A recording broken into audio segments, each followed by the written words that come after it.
we have a quorum, so I'm going to call this meeting to order. And are there any modifications or amendments to the agenda? Not seeing or hearing anything. Do I have a motion to adopt the agenda as is? So moved. Second. Motion by Stephanie, seconded by Shireen, and all in favor, raise your hand or say aye. Aye. Aye.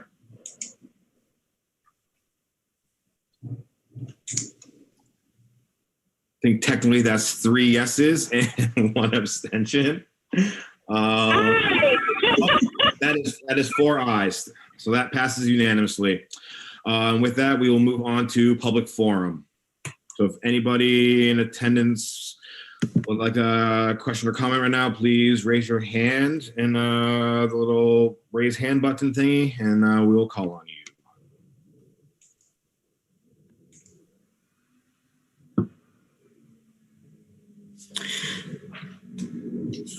Jabu, if I can, Jeff Nick is the chair of the marketplace. He was on earlier. He did, unfortunately, has an engagement with a family member. So he did send an email and just, I don't know if it was to just you and Commissioner Hart, if you would distribute to the rest of the commission, and maybe that's something not for the training, but at least it's his public comment. No problem, and I'll do so. All right. I'm not seeing any hands raised for public comments, so I'm going to close that agenda item. Normally I would have recessed till 6, but seeing how that's 4 minutes from now, I'm not sure if Cammie is ready on that side, on their side, but I think we can start the training if they're ready. And if not, we'll hold tight for 4 minutes.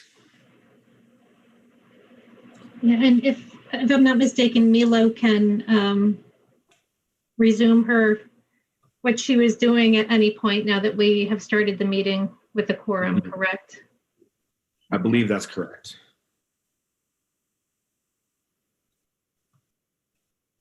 Seeing how the only actionable items we'll be doing, moving on out, would just be ending the meeting. So yeah, I don't see how that would be a problem.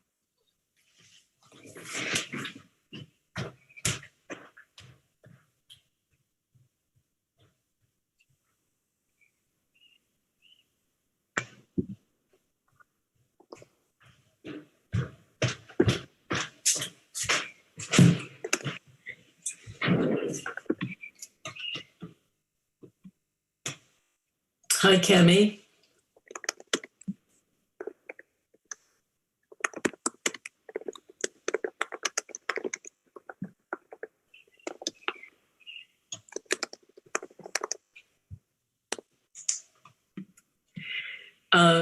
Cammie, we're ready to go if you are. Sure. Let me just. This meeting is being recorded.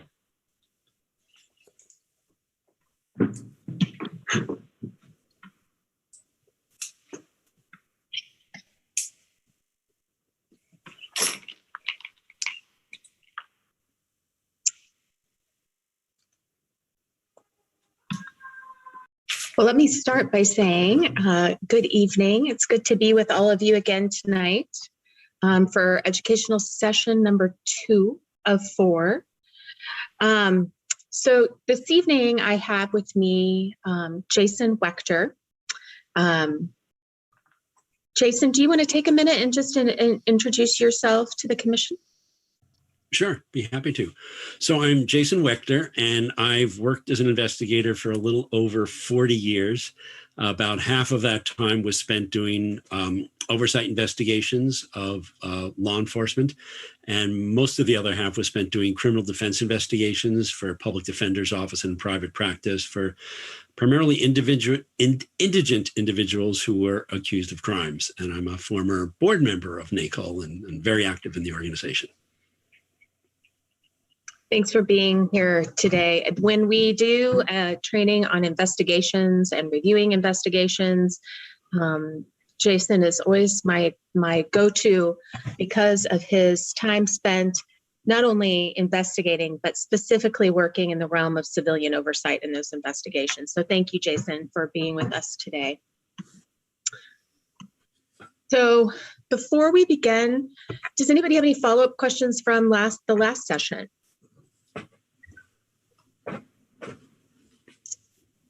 And you don't have to. I just want to make sure that we are giving time to questions that might be out there. Okay. Today, we are going to be talking about effective practices in conducting and reviewing of investigations. So that will include characteristics of good and bad investigations, issues and questions driving an investigation, as well as what goes into the review of a complaint investigation. And as last time, feel free to jump in with questions as we go. No need to wait to the end. And with that, I will turn it over to Jason. Thank you, Cami. So first of all, I want to thank all of you for your service, for your work. I know you are doing this on a volunteer basis. You all have other commitments in your life, and you probably don't get thanked enough for the work you do. So as someone who's worked in oversight for a long time, thank you for your time and energy and efforts. I know this is often work that doesn't get a lot of accolades and gets a lot of criticism, but it's a privilege to be speaking to you this evening or this afternoon here. So we're going to start off talking about the characteristics of a good versus a bad investigation, and then we'll move on to a very specific sample case. And I believe Cami sent you the complaint summary and the police report summary. I know in the last session you did ask for some homework, so I hope she satisfied that desire.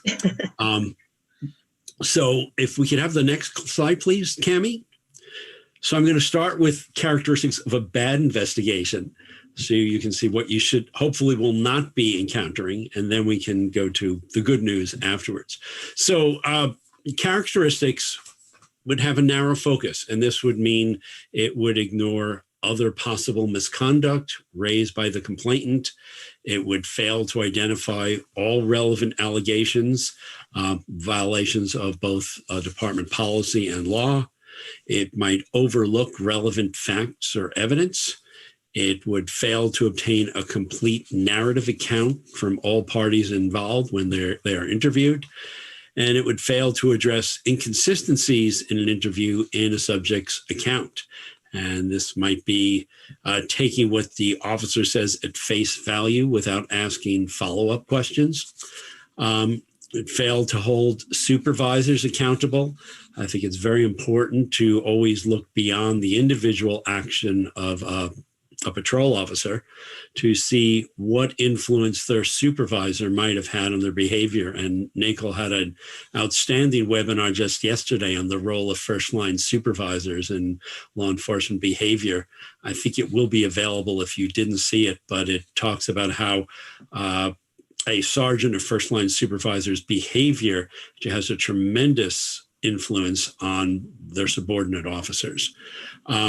Jason, could I interrupt? Thank you. Yes, please. That is an interesting one to me. And in terms of supervisors, will you be saying more about that so that we could understand how that would be integrated into assessing a complaint or officer behavior? Sure, I can talk about it now. I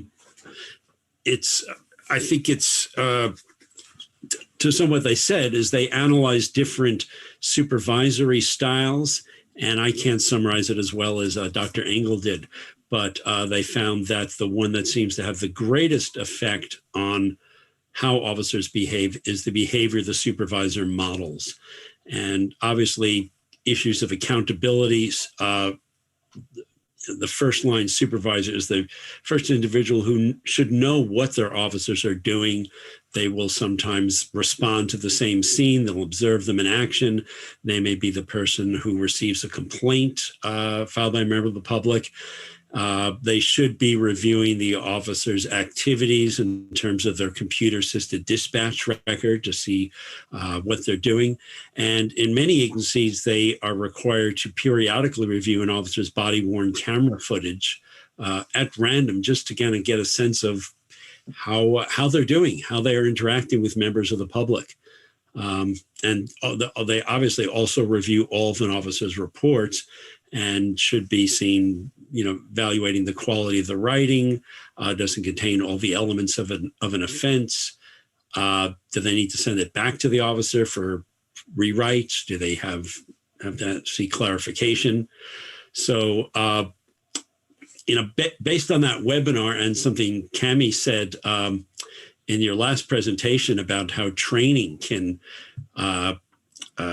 poison how officers work. She talked about the officers who were trained incorrectly about using chokeholds in Tucson where they're prohibited. I think it's very important based on that, I think would be useful when a complaint is received to document the identity of the supervisor, what academy class that officer attended, and who their field training officers were. Because one field training officer can infect all the officers they train with improper procedures. They can teach them how to do things contrary to department policy or law, and that can have a fairly devastating effect. And you probably all heard the dynamic where an officer gets out of the academy and the field training officer says, forget everything you learned in the academy. I'm going to tell you what it's really like. And I think that might be kind of an extreme example, I hope. But the field training officer has a tremendous impact on how an officer performs their police work. And it's a huge responsibility to be an FTO, and a bad one can have repercussions for years to come. So I think it's useful to always look at, did the supervisor know or should they have known of the officer's conduct? And if so, did they do anything? And if not, why didn't they do anything? One concern you get from officers about unfair application of discipline is they hold the line officers accountable, but the higher ups are not held accountable. And I think it's important in the police disciplinary process to hold higher ups accountable. They really set the culture and set the mode. And if the precinct commander, if the watch commander, if the sergeant are not enforcing the rules, are being lax, that's going to lead to certain misbehavior, and it has to be addressed. So just to follow up on that, so what you're suggesting is that when we look at an investigation, a written report, we should also be looking to see whether there was an evaluation of the supervisor's role in this as well? In an ideal world, yes. You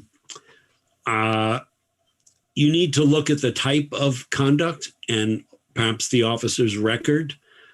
Is this an isolated occurrence, or have there been prior issues that could be reflected in complaints against an officer? It could be reflected in criminal charges that the prosecutor has dismissed. So, for instance, resisting arrest charges are often lodged against someone who officer uses force against. And the prosecutor may say, this really doesn't meet the standards, the elements of the offense, and they will drop those charges. And that can be a sign that there's a problem in how that officer is making arrests, how they're behaving, the force they're using. Lawsuits are another indicator. There are a range of them, but I personally believe you need to hold higher ups accountable, and it's kind of a holistic viewpoint approach. Does that answer that? Yeah, that does. Thanks. That was great. Okay, so second characteristic would be the investigator makes assumptions, and these can be assumptions about the complainant, about civilian witnesses, about witness or subject officers, or about a situation based on their own experience, which may be limited. It can reflect bias. I very clearly recall I was on intake duties at my agency one day, and the receptionist came back and says, "There's a really dangerous looking man here to make a complaint." He was a very large Latino man. He had a shaved head. He had visible tattoos. He was wearing a leather vest. She said, "He looks like a biker." Well, I went in there and talked with him, as I would with anyone. He was very soft-spoken. He had a very valid complaint, which in fact I sustained, but that was an instance of the receptionist on surface appearances making a conclusion about this individual based on their appearance. And it turns out police also made an appearance, and they stopped and detained him solely based on his appearance, which caused them to conclude that he must be a parolee at large. In other words, someone who had been in prison, was now out on parole, and was subject to certain parole conditions, including warrantless search. So they stopped him on the street, and which was against policy. It was a form of bias policing based on, I think, largely based on ethnicity. Totally improper. So that's one personal example I've had. Potential bias. This could be the officer is unaware of or ignores their personal biases, or disregards or fails to notify superiors of real or perceived conflicts of interest. And I'm going to talk a little more about that later. The investigator fails to secure perishable evidence in a timely manner. So perishable evidence would be if someone has injuries they sustained through an encounter with an officer, not documenting those with photographs, not securing CCTV videos. These might be the video cameras that a private individual might have outside their business or home, a bank, a department store, whatever. Those are retained for a limited period of time. And if you don't get them within that window, they're going to be gone. Interviewing witnesses who may become unavailable or whose recollections will fade if you wait too long. So again, if someone files a complaint in a timely manner, they come in that day, the next day, 2 days later, they can identify witnesses, or you can identify witnesses through the police report. 2 or 3 weeks later, their recollections may have faded. It may be important to get to them quickly. I live in San Francisco. We have a lot of people normally in normal times who visit San Francisco. So people could be tourists who are visiting the city and are going to be here for a few days or a week, then they're going to be gone. So the opportunity to interview them in person is very limited. Disorganized or unfocused. So this might mean an inadequate or no investigation plan, and we're going to go through a sample one in a little while. Poor documentation of the investigation. Ideally, an investigator should have a chronological log documenting almost everything they do. If they make a phone call, if they attempt to interview someone and that person declines, if they do a canvass, if they request a record, or when they obtain a record. And so someone who's unfamiliar with the case can look through it and really get a very clear sense of what was done, what steps were taken, what steps might remain. If someone had to take over that investigation, they could read through that, know where it is, know where the investigation is, and take over with minimal interruption. Unjustified or unnecessary delays in the investigation. I mentioned those gaps. Failure to obtain perishable evidence.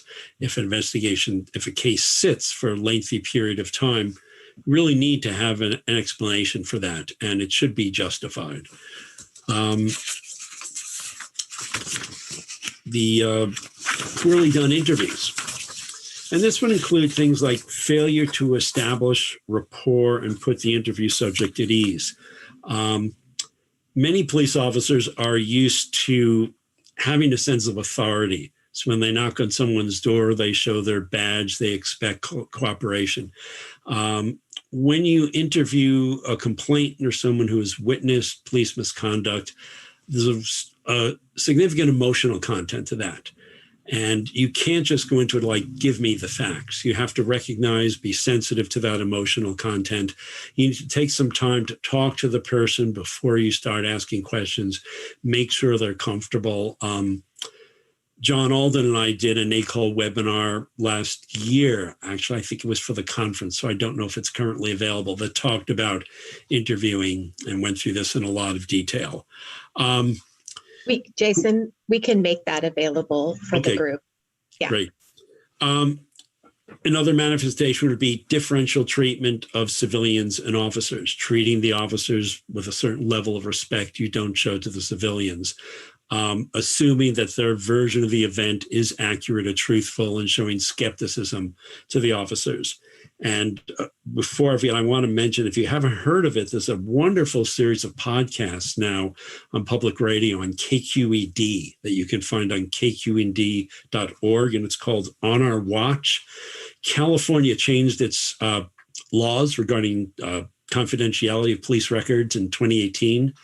So journalists around the state requested police files, and they focused these podcasts using audio recordings of the internal affairs interviews. And I find it absolutely fascinating. And then they have commentary on what was done right and what was done wrong. And it shows examples of them just accepting what the officer says, or asking leading questions like, well, you must have been in fear for your life, which is the way you should not do an interview. Everyone should be treated the same level of respect, consideration, but also the same level of thoroughness, questioning, clarifying, resolving inconsistencies. The investigator talks more than listens. Good investigators know they need to just shut up and let the person talk. Minimal interruptions. You want to get a free-flowing narrative at the very outset, particularly when you're interviewing a complainant or witnesses. Police officers are trained to present information, to testify in court, so they can be expected to give you a fairly clear chronological narrative. Members of the public are not. They may jump around, they may inject a lot of emotion, so there needs to be a lot of patience, and let that come out, then ask necessary questions to clarify things. The investigator unnecessarily interrupts, or the investigator asks leading questions or closed questions versus open-ended questions like, tell me what happened next, where were you, as opposed to were you afraid, or were you fearful, did you fear for your life, things like that. And failure to obtain relevant details. And for an officer, this might be getting them to describe in detail their physical actions. They may say the individual resisted arrest, and I used department-approved control hold to take them to the ground. So first of all, that's what is that department? What were you taught about how that hold should be done? Please describe each step of the way, what you did, which part of your body contacted which part of this person's body. How did they react? What did you do then? Describe for me how they went to the ground, which part of their body landed on the ground. I've asked officers, could you please demonstrate on your representatives there? And they typically will have a representative. Poor analysis for the findings. This would be a one-sided or incomplete summary of the evidence that they've gathered. It could be lack of credibility assessments of witnesses, complainants, and officers. And these would be based on established credibility factors defined in state and federal law. And again, NACOLE is a webinar that John Alden and I did on credibility assessment. There are certain factors. These are typically given to juries in state and federal court. And they use this as a basis for evaluating a witness's testimony. So these are, tried and true, approved by the courts. So each report should contain a credibility assessment. I'll talk a little bit about that when I talk about reviewing investigations. Could we have the next slide, please, Cami? So now we get to the good investigation. See, here we have the open, flexible approach. Identifies all possible violations, including those not raised by the complainant. So someone who comes in to make a complaint is not familiar with police policy and rules. The investigator is. So they need to ask them all the questions to determine, was the officer complying with department regulations? So, for example, in California, when an officer detains someone, doesn't make an arrest, they're required to give them a document saying, you were detained, this was not an arrest. And it's important that they give that because it documents the encounter. It prevents them from detaining people and not having a record of that. So a good investigator would ask, did the officer give you a piece of paper? And if they say, no, not at all, then that would be an allegation that would go against that officer. Or also in California, many agencies are required to enter traffic or detention stop data in their mobile display terminals. Information about the date, time, location of the stop, the race, gender, ethnicity of the individual stop, the reason for the stop. And this is very important in doing statistical analysis to see whether officers are stopping and detaining individuals in a disproportionate manner based on their population in that community. In other words, whether they're stopping people more because of their race or ethnicity, whether they are requesting searches of people in a disparate manner.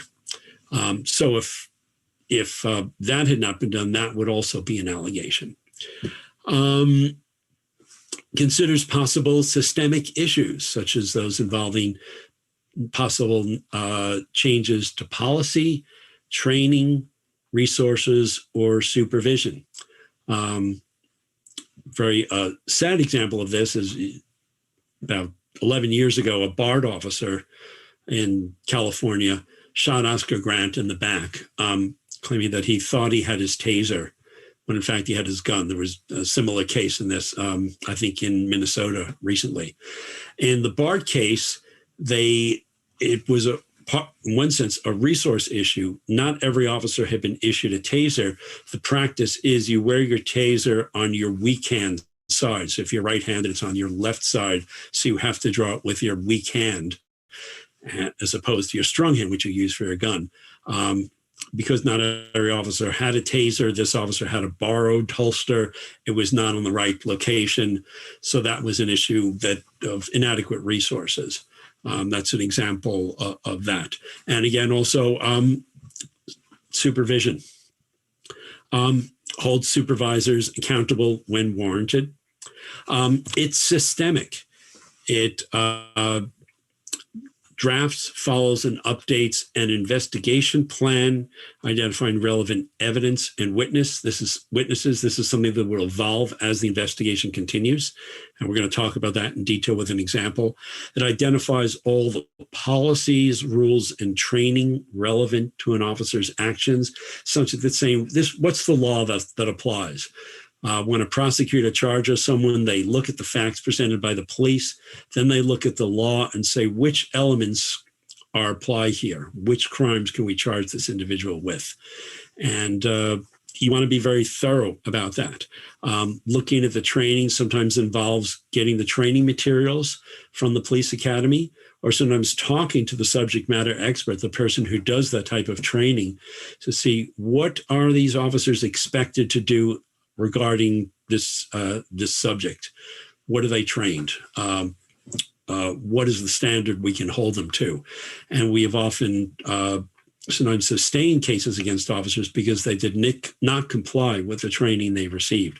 It can also be an indication of the training is bad. The example Cami gave, where you had the trainer from the other agency who was training them to use chokeholds, which were prohibited by that agency.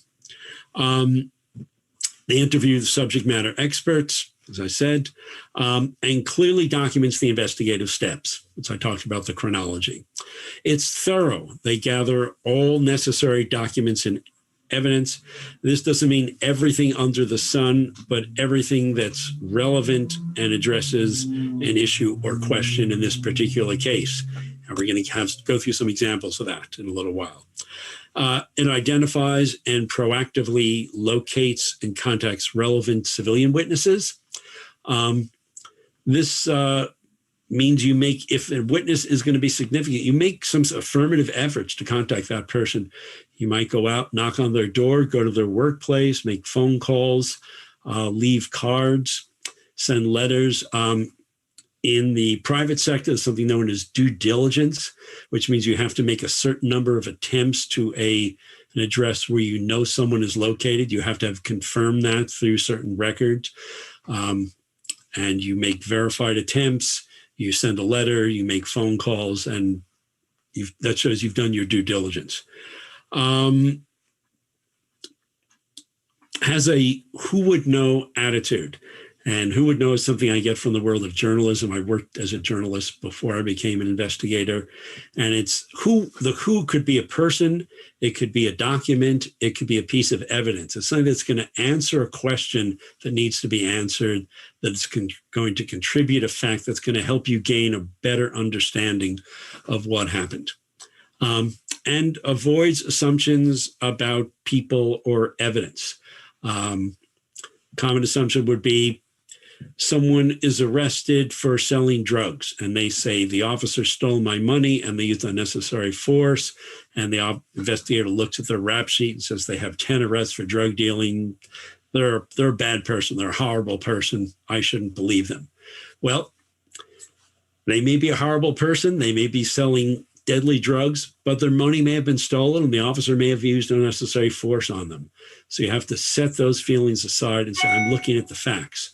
What will allow me to prove or disprove this allegation? The investigation should be timely. I mentioned you want to avoid losing perishable evidence. Interviewing the witnesses who may become unavailable. The investigator should be patient, respectful, and thorough in their interviews. So I mentioned recognizing the emotional content, including possible trauma issues of someone who has been a victim of police misconduct or who has witnessed police misconduct. Open all relevant information, engages in active listening to what someone has to say. Make sure they have an opportunity to tell the whole story, clarify everything, make sure they feel heard. And when taking a complaint from someone, a really significant component of it is, say, not just the factual component, letting that person feel that someone truly actively listened to and heard what they had to say, heard their concern, heard their emotions, were respectful of them, may not agree with their interpretation, but say, I can see how upset this made you. I can see how traumatic this was for you. And just being an active listener and letting that person, taking the time, so that person goes away saying, thank you, I feel that you listened to me.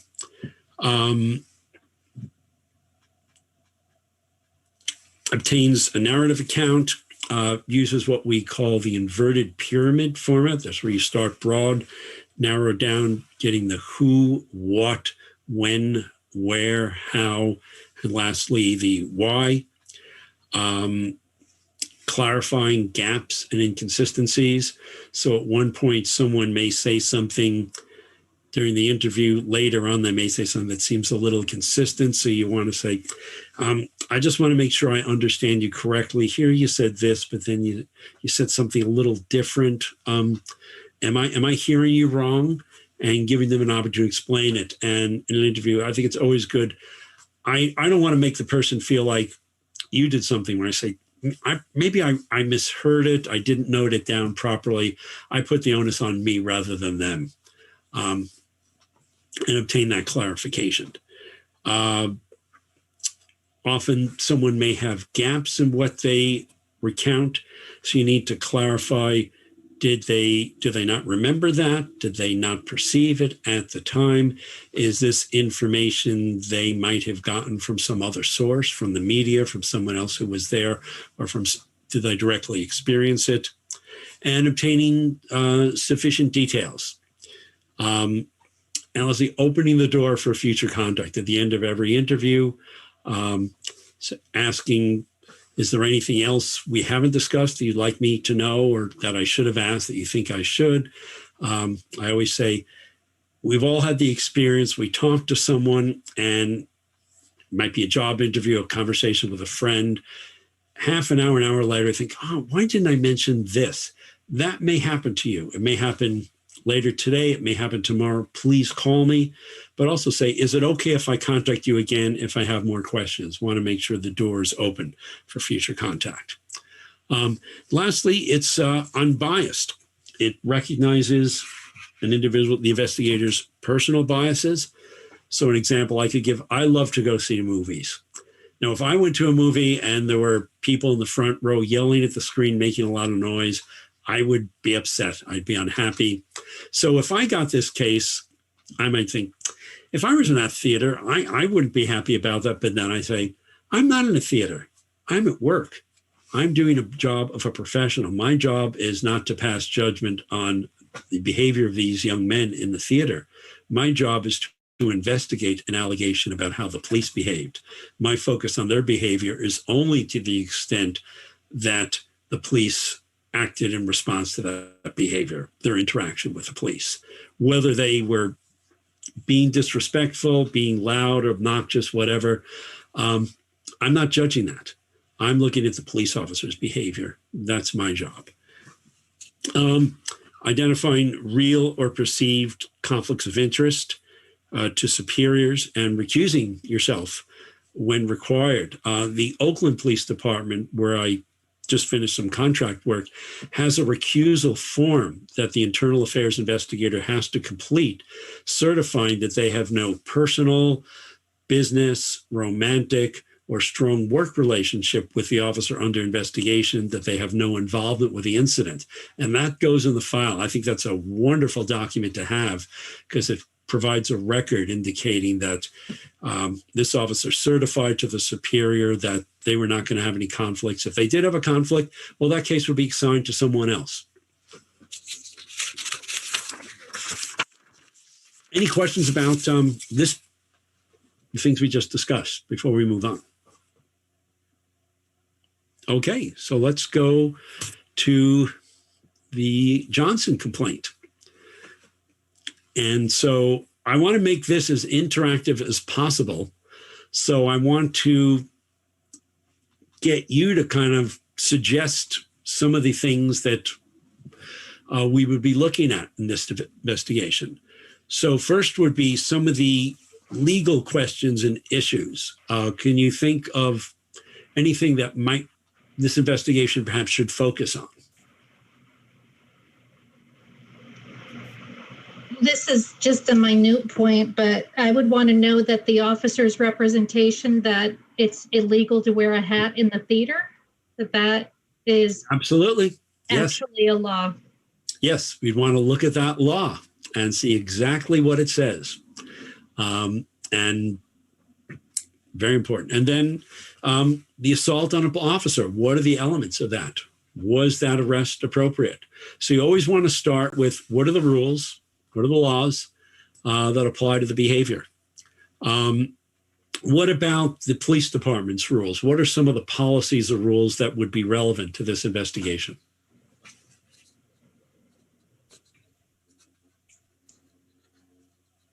I would think de-escalation. Do they have de-escalation in terms of the interaction with the individual? Mm-hmm. Yes, absolutely. The rules on use of force and de-escalation. What are the requirements for use of certain levels of force?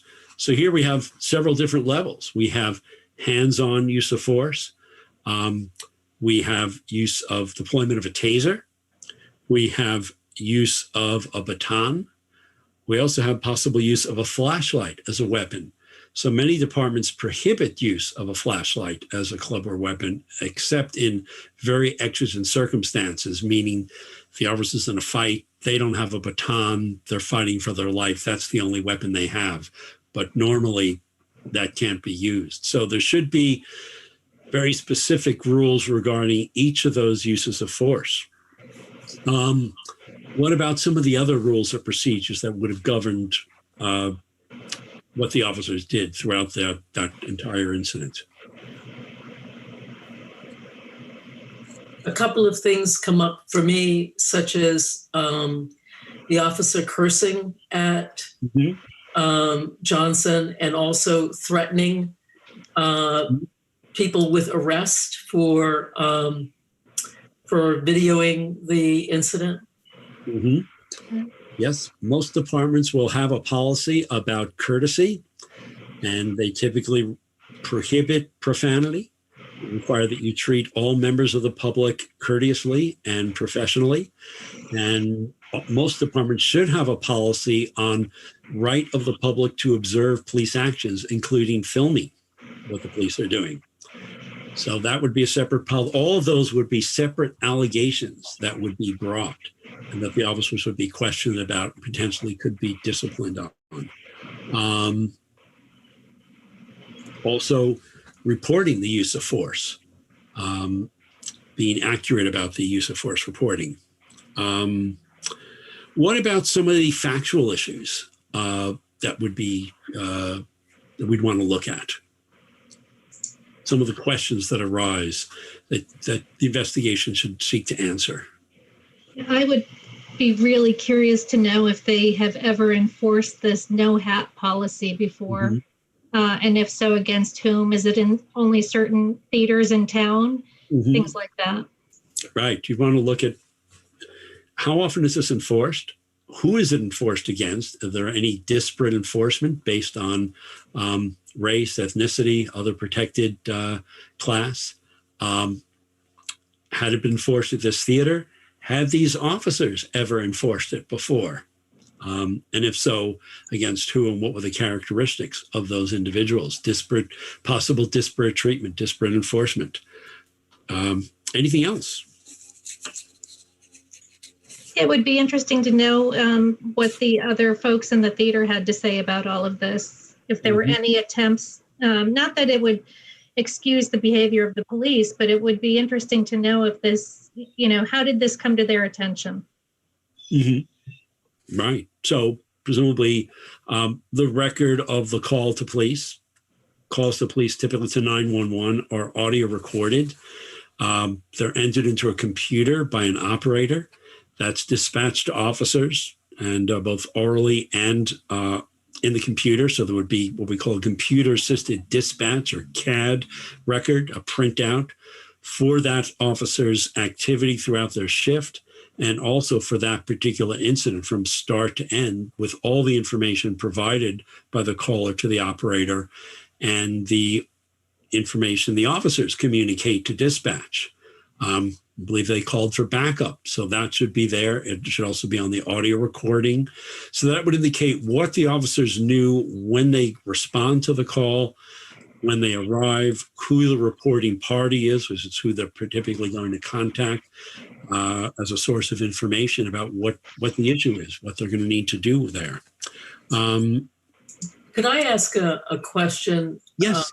So the officers told this young man and his companions they had to leave the theater.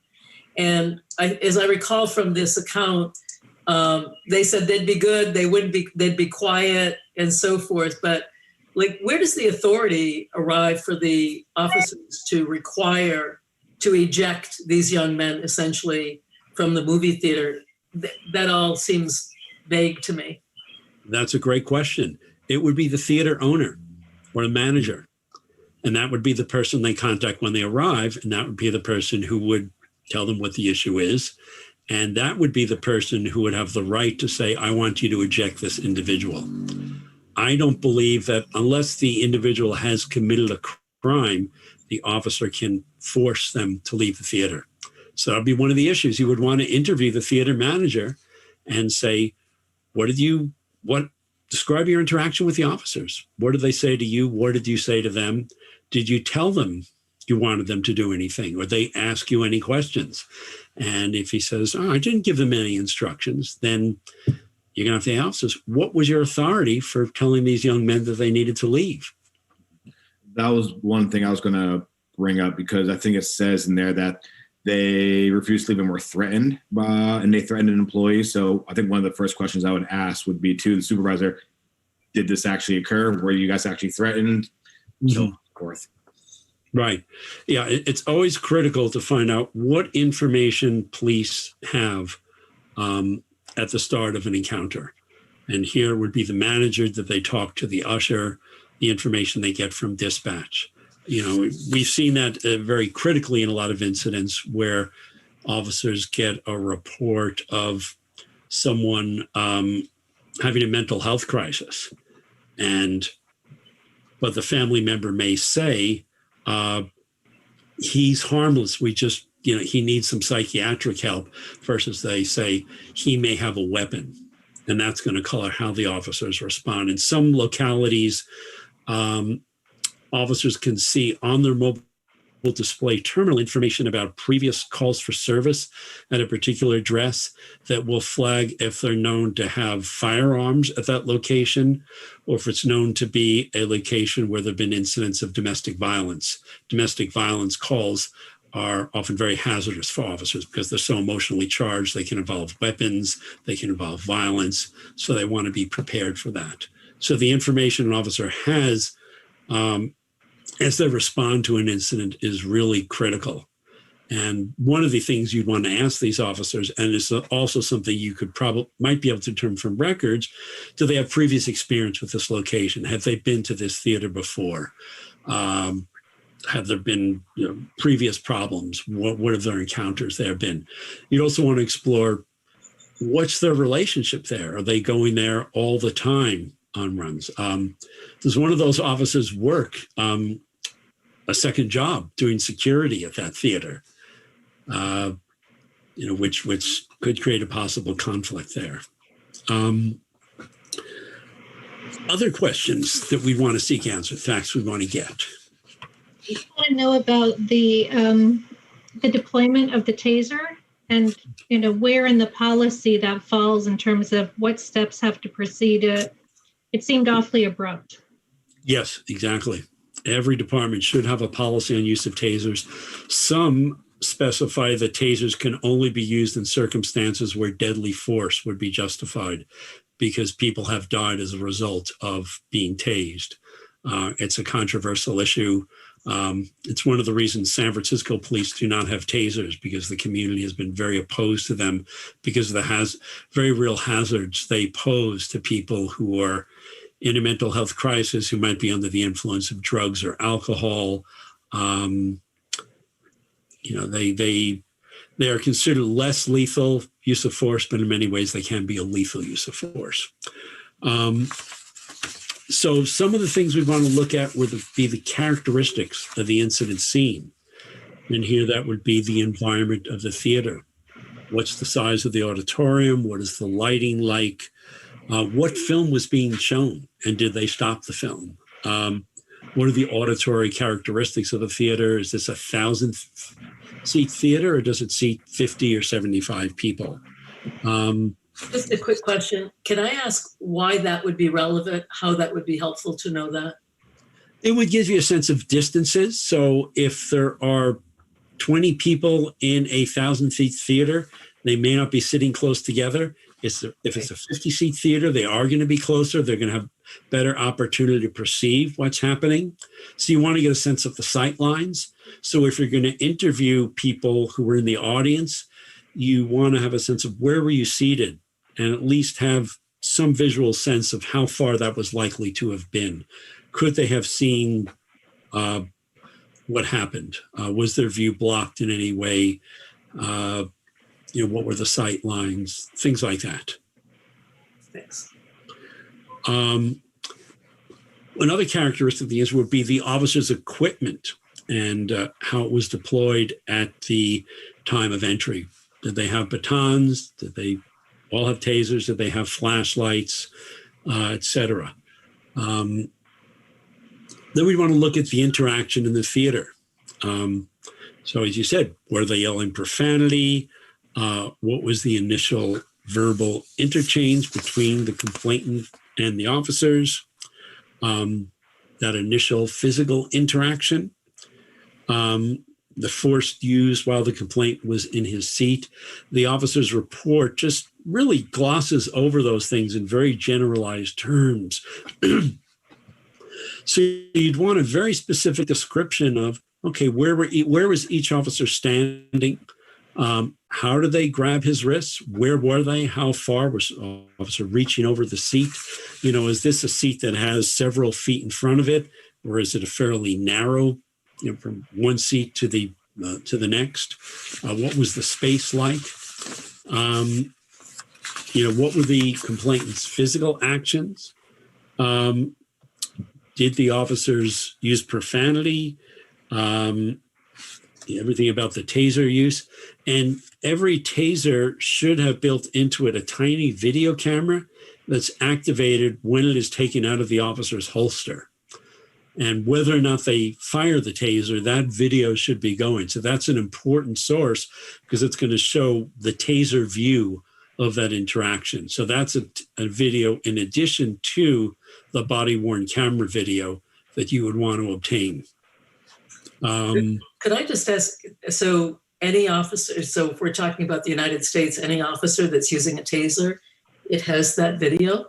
My understanding is that all the manufactured by Axon, which is the current name of taser. Fun fact, taser stands for Thomas A. Swift Electric Rifle. Tom Swift was a character in a series of books written for young people. And I think in one of them, he had an electric rifle. But Taser changed its name to maybe disassociate itself with that particular weapon, or also because they're also manufacturing body-worn cameras. But I believe they are the primary manufacturer. And I think it may be a requirement that they have that camera. The technology is very simple. And obviously it's a good idea because it documents the Taser usage. It also documents in a printout when the taser is drawn and when it's fired and the number of discharges and how long they last, because there have been instances where an officer can make contact with a taser on someone. They have to pull the trigger to send the electrical charge. Well, they have sent multiple electrical charges in a way that found to be very excessive use of force, maybe bordering on torture. So that's all recorded within the taser.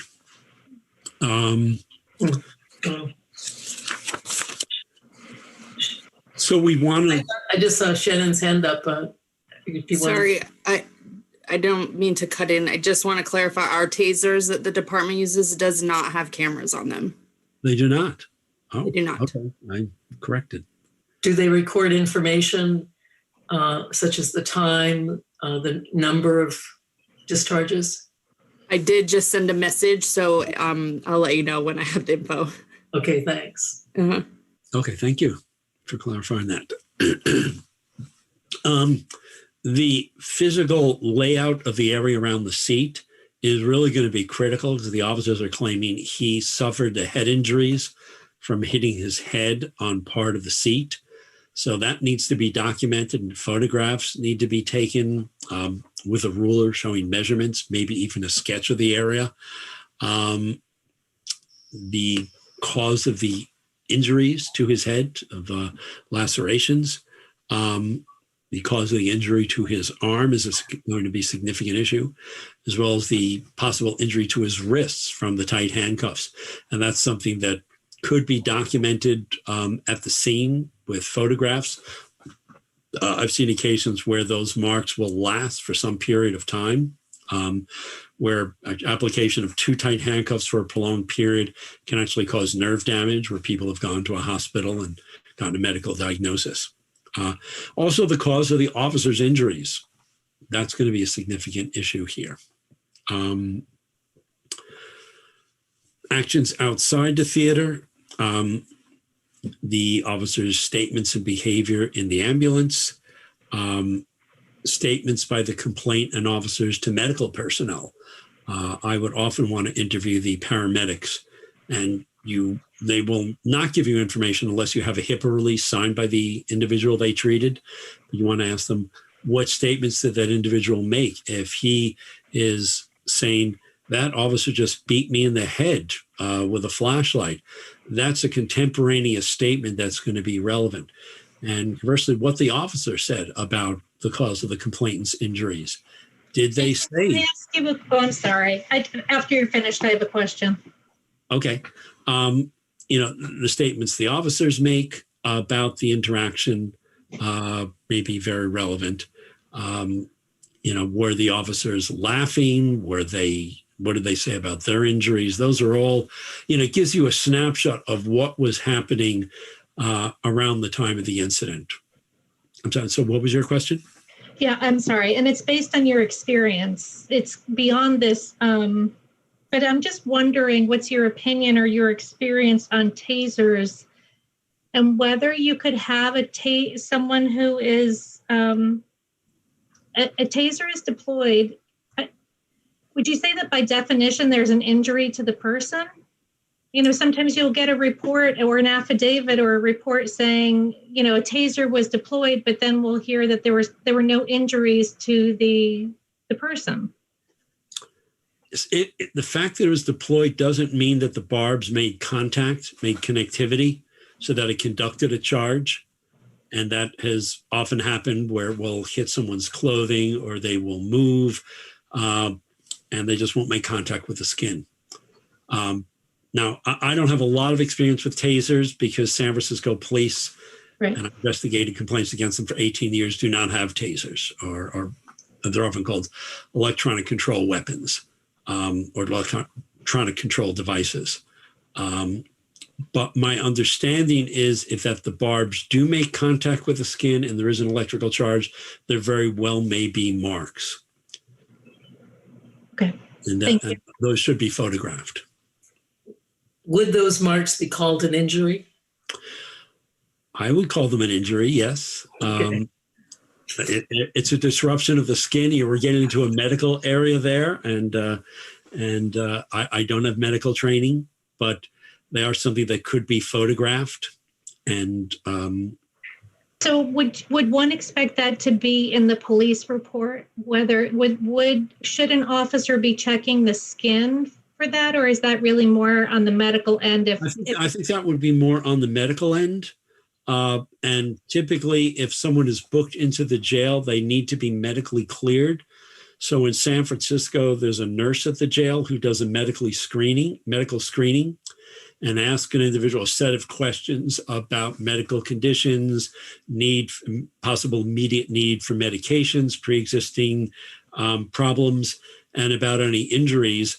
And if someone had been tased, I think they might examine that. And again, because San Francisco doesn't have the tasers, I haven't seen records of that. But if someone has if they don't feel someone can be cleared, they will send them to the hospital before they can be admitted to the jail, because they don't want someone there who has a medical issue that might flare up and something that they can't handle with the facilities they have at the jail. Thank you. Shannon, did you have something you wanted to add in? Just to follow up, so to circle back, so our tasers do record when it is turned on. It records how many times it is discharged and for how long. It will also indicate if it was a good connection or if the probes or not, if it was a good connection or not, and if the probes were discharged or deployed, excuse me. And the way a taser works, it has two barb probes attached to wires that I think are up to 20 feet, maybe 25 feet long. And they each have to make contact with the skin, and then they complete a circuit that will conduct the charge, that will incapacitate someone, typically make them fall to the ground. But if they don't make contact, if they both don't make contact with the skin, you won't have a complete circuit.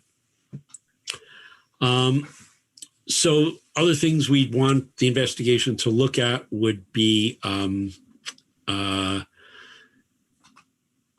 the comparative size, strength of the officers and the complainants. And this is a factor that is utilized in, I believe it's Graham v. Connor, the Supreme Court case, one of the factors to consider whether use of force is reasonable, the comparative size, strength, resources of the officer and the individual on whom they're using force, the tenure, training, and prior experience of Officer Rice, the complaint history or similar incidents involving both officers. We talked about, had they cited individuals for wearing a hat in the theater? Did they have they had previous instances of removing individuals from a theater, or particularly from this theater? You might want to look at their prior use of force. And again, I'm talking about the whole constellation of things that can be done, because this case is purposely made a little more complex than you would normally encounter, because we want to be able to touch on a lot of things. All these factors will not be present likely in many of the cases you deal with, but he wanted you to have a sense of what could be out there, what issues could arise, what records and evidence might be applicable. The complainant's prior medical condition and history, particularly if there is an injury, a fracture or break of his arm. Had he sustained any previous injuries in that area? Similarly, had he received any injuries to his head? I've encountered cases where someone might allege unnecessary force, but you need to determine, were they in a fight, in any other physical altercation in the period immediately preceding that could have resulted in those injuries?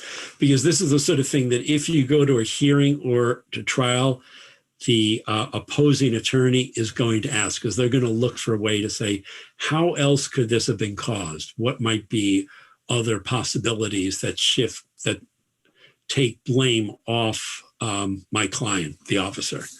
And I had a lot of experience doing litigation investigation, and I thankfully got to sit in on a lot of court cases that I participated in and just see how the intense level of scrutiny the adverse attorney would place on all the evidence. So a good investigator is going to try and anticipate those things, particularly if a case is going to be sustained, to ensure that there won't be unanswered questions that will come up later on that might compromise the validity of a finding. So let's talk about some of the potential allegations. We did a little bit about the officer ordering the complainant to remove his hat. Some other things you can think of that we mentioned: the profanity, the threat. Any other things the officer said or did that you think might be a violation of department policy? The injury to the gentleman's shoulder or arm. Yes. Right? Mm-hmm. We talked about use of the taser, the injuries to the head. One thing that came up for me is what the policy is when the person is initially injured. What should be the response when there's an injury? It seems like there were successive injuries, mm-hmm. and what the responsibility of the officers is to address that. I'm not sure if it's that clear, but yeah. Yeah, typically if they're making an arrest, until they have someone handcuffed, they really can't address injuries. In fact, we'll see, sadly, in some officer-involved shootings where they will actually go and handcuff the individual before they render first aid. It's how they're trained, and the appropriateness of that in the shooting case is debatable, but it is typically how they are trained, that they need to contain a potential threat, particularly if someone has been resisting. But they are typically required, if there is an injury, to immediately summon medical care. It appears an ambulance was summoned, it responded to the theater. Obviously, you want to look at how promptly they summoned the ambulance and what they reported. And again, that would be in the CAD record and also in the communications audio, what they're saying about the nature of the injury, which will reflect how quickly they want the ambulance to respond. If it's, do they want it to come code 3? Is the person bleeding profusely? Or is it an injury that, if they get here, not with red lights and siren, but, in an appropriate period of time. Another possible allegation would be the Officer Rice telling the complainant to show her some respect. That would not be appropriate. And that would also be an issue of, are these police actions being taken because the complainant's attitude? It's called contempt of cop. Someone mouths off to a police officer, is discourteous, and the officer, instead of behaving professionally, decides, I'm going to teach this person a lesson and show them who's in charge here, and decides to cite them or arrest them or use force. It's inappropriate. It's not professional, and that should be a separate allegation. So I think we've talked about really all the allegations I can think of. Any others you come to mind? Any questions before we move on? For me, there's this notion of what was their end game in going in there, right? So if these folks are just offering to be quiet, isn't that really the ultimate goal here of this interaction? Or is it to just take action against them, physical action? So I don't know how to embrace that notion, but really, what's a reasonable expectation going into that as to how it should resolve? Because you could look at that and say it should have stopped right there. Right, and again, this would go to their interaction with the theater manager. Right. And they should have asked, what would you like us to do? And the theater manager should have articulated that and say, I'd like you to remove them from the theater, which they have a right to do. Any property owner has a right to say, I do not want this person on my property. And maybe they need to refund their tickets, but a business owner does have that right. But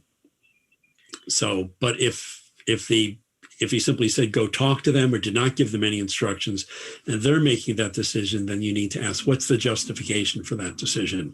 And what law or rule is it based on? And the officer would have to articulate that. And if they couldn't articulate that, then that would be, it could be couched as issuing an invalid order, telling them they had to leave when there was no legal justification for that.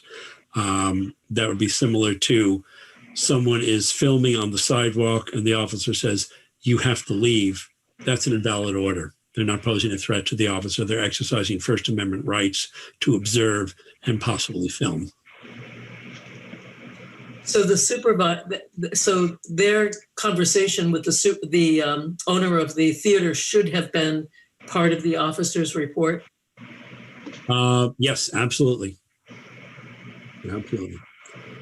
And the theater, well, we'll get to that in the investigation plan because we're going to go through some of the documents you're going to obtain. Is that another slide, Cammie? Or are we still on this one? Oh, okay. We had some of these on slides that we talked about. Can I ask about, this one is interesting to me, department rules on summoning backup.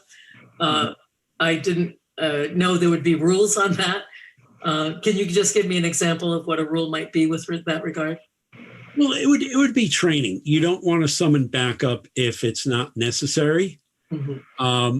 If they are able to restrain the individual and the threat has passed, they may not need backup. Or typically, once that threat is passed, they will advise the communications operator that everything is under control. They don't need backup. Just as important as so many other officers letting other officers know it's okay, things are under control. Often when you walk down the street and you see a police car with its red lights and siren, it may be responding because other officers have called whatever the code is, officer needs assistance, has a resisting suspect, so they're going to get there as fast as they can. But once that officer no longer needs officers, they're obligated to get on the radio and say, okay, whatever the code is, we don't need you. Because those officers may be coming from other duties from their own sectors. So, again, it would be breaking down the incident step by step, what happened once he's handcuffed. That need really is going away.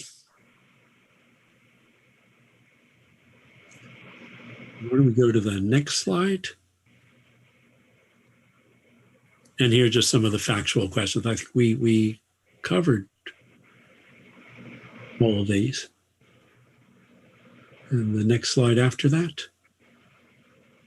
Okay, so now we're going to talk about the investigation plan. So this is something I prepared, and all the investigators I know prepared for every investigation, no matter how minor. It's a roadmap. It's a documentation of what the investigation is going to need to do, and it's something that a supervisor will review and approve. It should contain timelines. It enables someone else to pick up this case and see where it is at various stages and continue with the investigation if the original investigator has to go on vacation or is otherwise unavailable. So we're going to go through some of the documents to obtain. So I think so I mentioned police communication records. And this would be for both officers Peters and Rice and the officers who responded as backup. Written statements. We had, I believe, Officer Peters' statement. Officer Rice also should have prepared a statement. The officers who responded as backup may have prepared individual statements. So those are all things we want to gather. For many departments, anytime there's a use of force, that has to be documented. Excuse me. Sometimes it's in a separate use of force report, or sometimes it's going to be in the original incident report. For many departments, a use of force that results in an injury, which is the case here, a sergeant would have to respond and do a preliminary use of force investigation, which would mean taking photographs of injuries, getting statements from individuals that might include members of the audience, the complainant's friends, and the officers there. So that would be a separate document. The names and contact information for audience members, which could be in the original incident report or in the use of force report. The ambulance dispatch and incident records. The paramedics typically will prepare a report. And again, this is considered a medical record. So you need to have a HIPAA release signed, but there will also be the dispatch record indicating what information they received as they responded in terms of what kind of call they were going to, what type of injuries, when they arrived, when they departed from the scene, when they arrived at the medical facility, and when they indicated that they were back in service. Those records kind of form the framework for the incident, for understanding the times, the locations, the parties that were involved. And again, you have to ensure that the documents are reliable. You don't want to just assume it is. You want to determine where it came from and is it authentic. The complainant's medical records, as I mentioned, so jail medical records, if he saw treatment in a hospital, for any subsequent medical treatment he received. I have taken medical records to an expert, sometimes to an emergency room physician, sometimes to the medical examiner, and asked them, based on these photographs, on these records, what can you tell me about the likely cause of this injury? And I might say it would be consistent with or inconsistent with. So in this case, I want to know, could this be consistent with the individual falling? And they might say, no, it's not consistent with that. Well, would it be consistent with an individual twisting this person's arm? And they might say, yes, it would be consistent with that. So that would be very important evidence reflecting on the officer's statement about how the injury was sustained. And that could even bring in possible allegations of dishonesty, of falsification of a report, or possible criminal charges, both for infliction of the injury and for the falsification of a police report, which in many jurisdictions are signed under penalty of perjury. The citations prepared by the officer for the offense, prisoner transfer records, if he is transferred from one location to another with other individuals, he may make contemporaneous statements of those people about what happened. That can be very important. The booking documents, which will may reflect his physical condition, may include photographs, same along with the mugshot. Many jails take a photograph of someone separate from the mugshot that will often be in the file and on their wristband so they can be properly identified within the jail. Can we go to the next slide? So photographs of the officer's injuries. Now, if there's a use of force investigation, this should take place. If the officers are documenting their injuries because they're charging the man with assault, that's going to be important evidence. The officers' training records. Typically, officers receive refresher training periodically, maybe every year or 2 years, and that will often include use of force training. So you'll find how recently they have received that training, particularly training on use of taser, because when you interview an officer, you want to say, and when we recently trained on this, and what was that training? And if that training occurred not that long before the incident, you can ask, well, do you remember that training? And what did that training say about X behavior or Y behavior? And at some point in the interview, you can ask, was your behavior consistent with your training?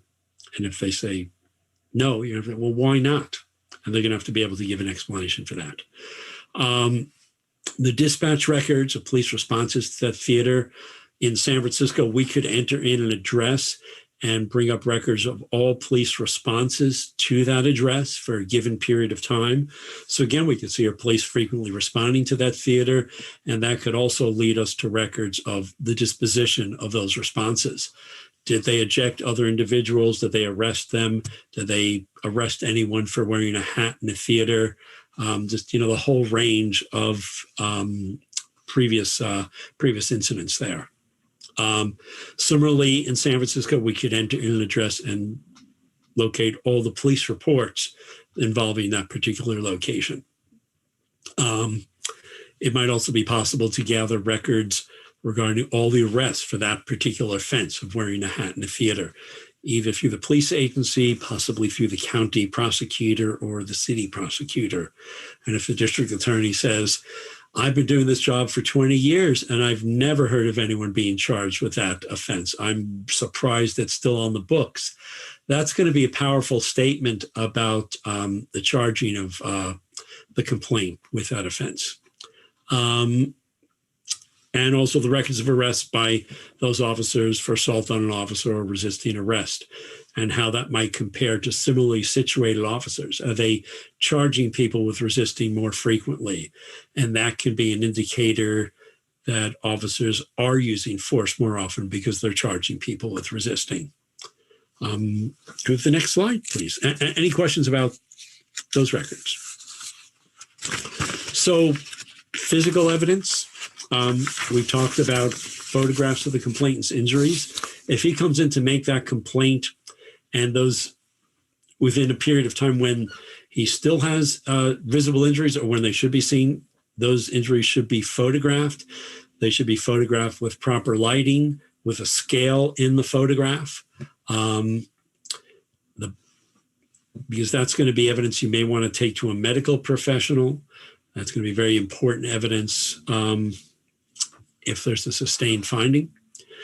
The body-worn camera recordings, and these are going to be one of the first things the investigator should get. Some agencies have immediate access to them. They can just go into the database and pull that up.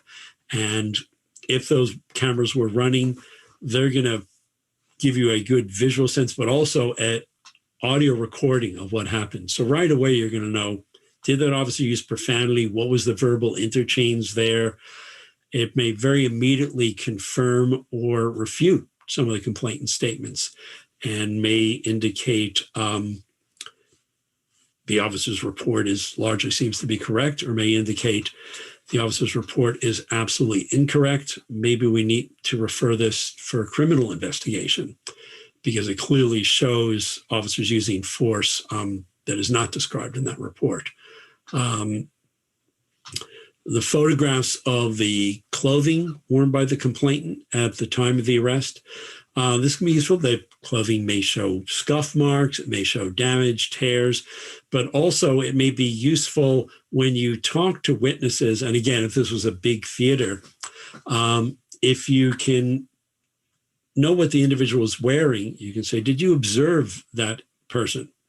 Someone might have been in, it might be a multiplex, and they may have seen officers leading someone away and they say, I remember he was wearing this and this. Then you know that's the complaint. It's a way of confirming identification. Those cell phone videos from audience members and the batons and flashlights, if they were used to strike complaint in the head. Officer saying he sustained the injuries one way. He's saying he sustained them from being struck in the head with a baton or a flashlight. In that case, you might want to seize that baton or flashlight and potentially have it tested for DNA evidence. Because again, we're talking about a potentially serious criminal offense. If an officer lies in a police report about how someone sustained injuries and actually struck them in the head with a flashlight, that's going to be a serious act of misconduct. And then I mentioned some photographs of the theater to get an idea of the sight lines, the size, and kind of the perspective. Any questions about the physical evidence listed here? Okay, let's go on to some of the witnesses. So obviously, the complainant's two companions, they should have, we would hope, a lot to say. You want to interview them separately. You want to ask them, clarify what they individually observed versus what they may have heard from the other. They may have compared stories, and that's, people are allowed to do that. We try and prevent it if we can control it. But you just want to find out how one individual's perspective might have affected the other's perspective. The theater employee who had contact with complainants and his companions, members of the audience, potentially the projectionist who might have had an opportunity to hear or see what was taking place. I mentioned the paramedics, medical personnel who examined and treated the complainant. Again, what did he say to them about what had happened? Again, those contemporaneous statements. I did EO investigations for a time. Those often involve a situation where it's one-on-one about sexual propositions or sexual statements. And in those cases, contemporaneous statements made by the victim are very powerful. Someone calls a friend in tears saying, my boss just said this to me, or a coworker said this. I don't know what to do. Those can confirm their account. They can buttress their credibility. So I always look for those. And the same would apply for jail personnel who took custody of the complainant. Also talk about his demeanor. The officers are describing him as very angry and threatening and aggressive. Well, if everyone else says he was docile, that's going to kind of contradict that. So the next slide. Other investigation might be social media sites. The people who took those videos may have posted them to Facebook, to YouTube, to TikTok, to whatever. So you'd want to look at those. You might want to see if anyone had made postings about those officers because of their previous encounters. And potentially you might want to look at postings by those officers. You've probably read about certain Facebook pages or websites where current and retired officers talk about their experiences, about their opinions. Some agencies have done investigations because they found that officers have been posting things that reflect discredit on the department, sometimes racially or ethnically biased statements indicating a prejudice. So that's an increasing area for potential investigation. I haven't done any of those, but it's something that's out there, and we may see more of them. Many police agencies are now adopting social media policies for their employees. regarding what is permissible for them to post about their work, particularly if it identifies them as an officer. And then also YouTube postings of the videos. Any questions about that? So I always like to prepare, when there are multiple witnesses or issues, I like to prepare a matrix. And if this is hard to read, Cammie's going to send you the PowerPoint so you can look at it more easily. But this kind of charts out a comparison after the investigation of what the party said about some of these significant issues here. Like, whether the complainant and his friends yelling, the officer's statements about wearing hats, whether the complainant punched or kicked the officers, the cause of the complainant, the injuries to the complainant's head. So this forms a good basis for how you're going to outline and then write the report. It shows you what the evidence is and gives you a very good visual aid. So I have trained people to use this. I don't know whether officers in Burlington PD who do internal affairs investigations use these, but it's a nice graphic representation. Any questions about this? So let's move on to what you might look for when you're reviewing an investigation. So we have the first slide. So first is the complainant interview. And was the complainant allowed to tell their story with minimal interruption? Was all relevant information obtained? So this would include things like contact information for witnesses.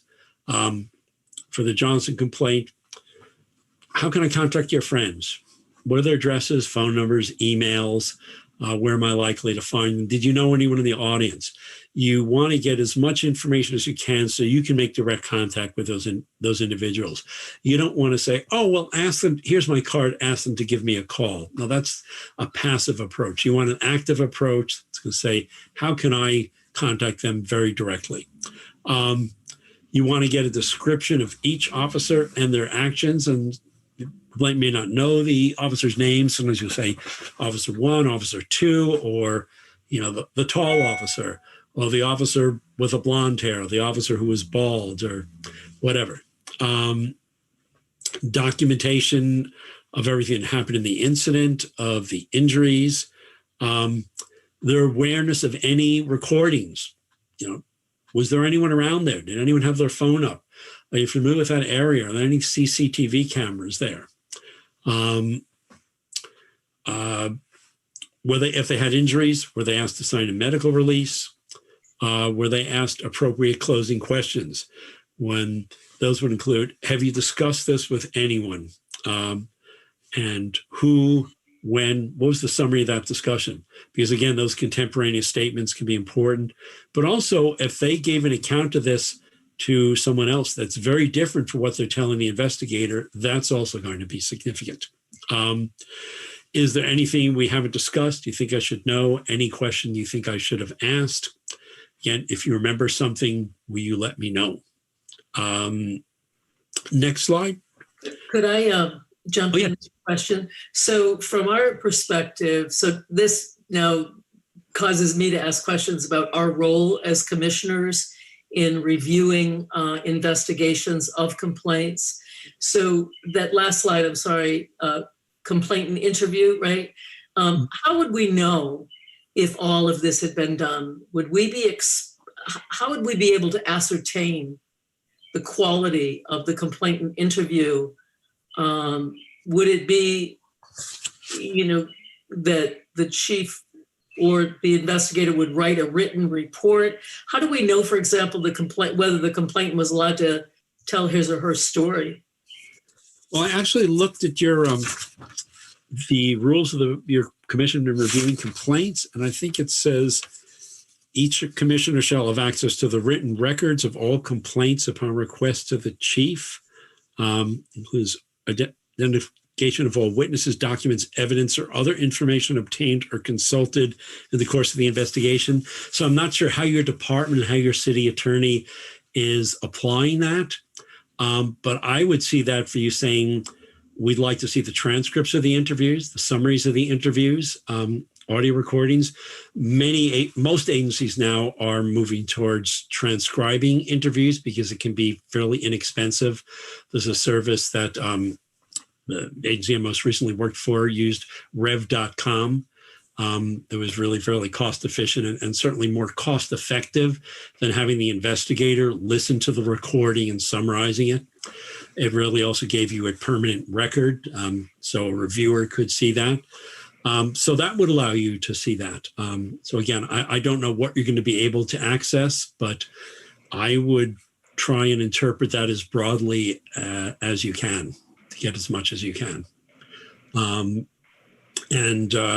One thing I was thinking about, your chief or the Internal Affairs Bureau may say, we know our job, you're really not going to aid us.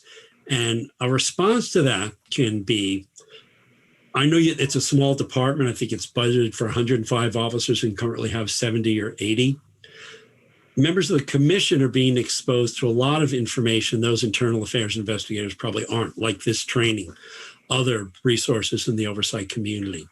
So you're learning a lot about how effective practices for administrative investigations.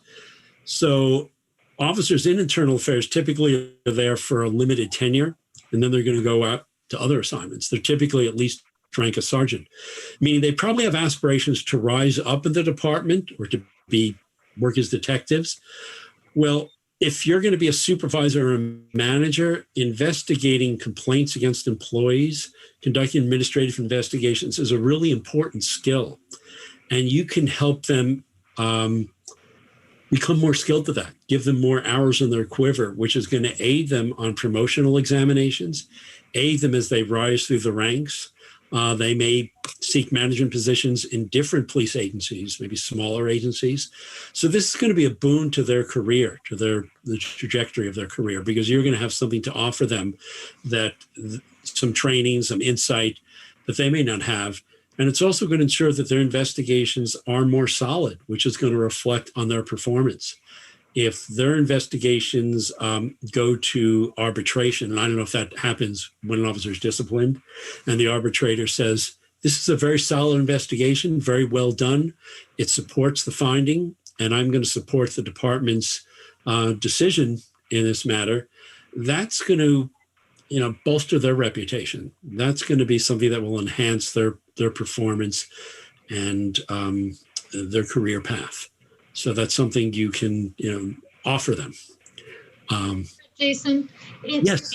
In a review capacity, is that, I guess our document is going to guide whether we could say when presented with the summary of the investigation, if the complainant was never interviewed, for example, and it's presented to us, the completed investigation, I guess we are going to have to put, this is where we would think about an MOU that would say the commission could ask for, upon completion, they could say, well, actually, we would like these additional things done. Like we'd like to have the complainant interviewed, whatever it is. That would be appropriate. Yes. Okay. Yes, complainant should be interviewed, I think, almost all the time, unless they choose not to, and they have provided a very detailed statement, or unless they're represented by an attorney who is declining to make them available for an interview.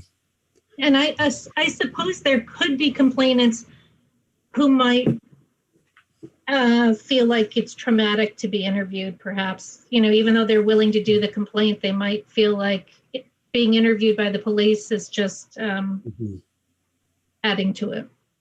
And that is, that's a very good point. And that's why in some cities that review investigations rather than having that independent investigatory authority, they also have the ability to take complaints, so that there is a non-law enforcement entity that can take the complaint. Some of them do the initial interview with the complainant, so that there's not that same fear necessarily if they are afraid or they're reliving a trauma. it might be easier if they're doing that with someone who's not in sworn law enforcement. So something to consider. Thank you. Yeah. Okay. So, okay. Yeah. So investigator assignment. So is the investigator free of potential bias? This would mean, do they have any involvement in the incident? Do they respond to that scene? Do they have a relationship with an involved party that could be perceived as compromising the investigation? And I say could be perceived. Doesn't mean there is a real bias, but perception is very important. So this could be a family relationship, personal friendship, romantic relationship, outside business relationship. Like I mentioned, does the officer have secondary employment working at that business, doing security on weekends? You may remember Derek Chauvin worked security for a nightclub. So he might have had a relationship with that business. Close work relationship. And again, you have a small department. If someone really shouldn't be investigating someone who used to be their partner, or someone who they work closely with or might be working closely with in the future.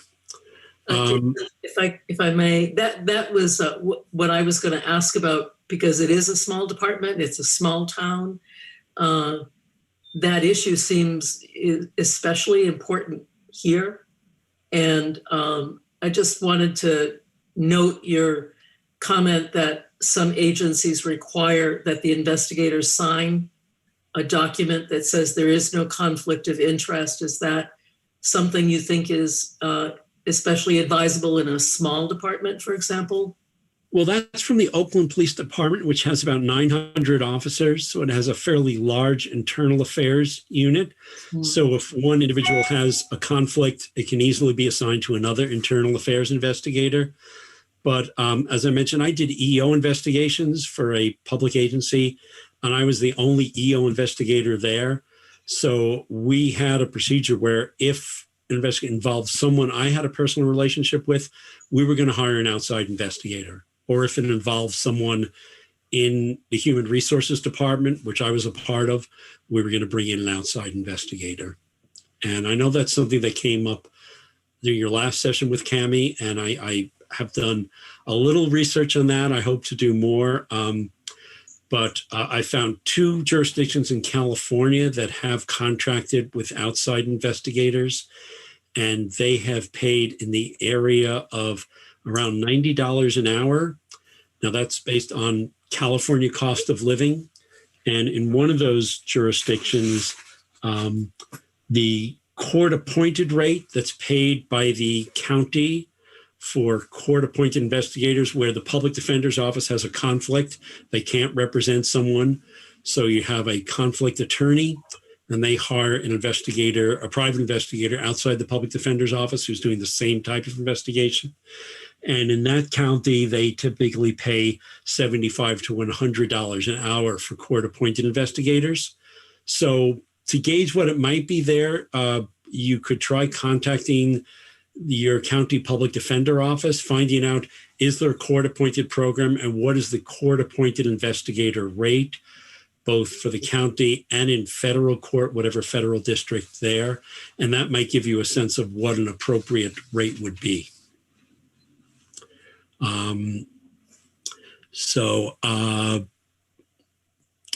Did the investigator have adequate time and resources to conduct the investigation?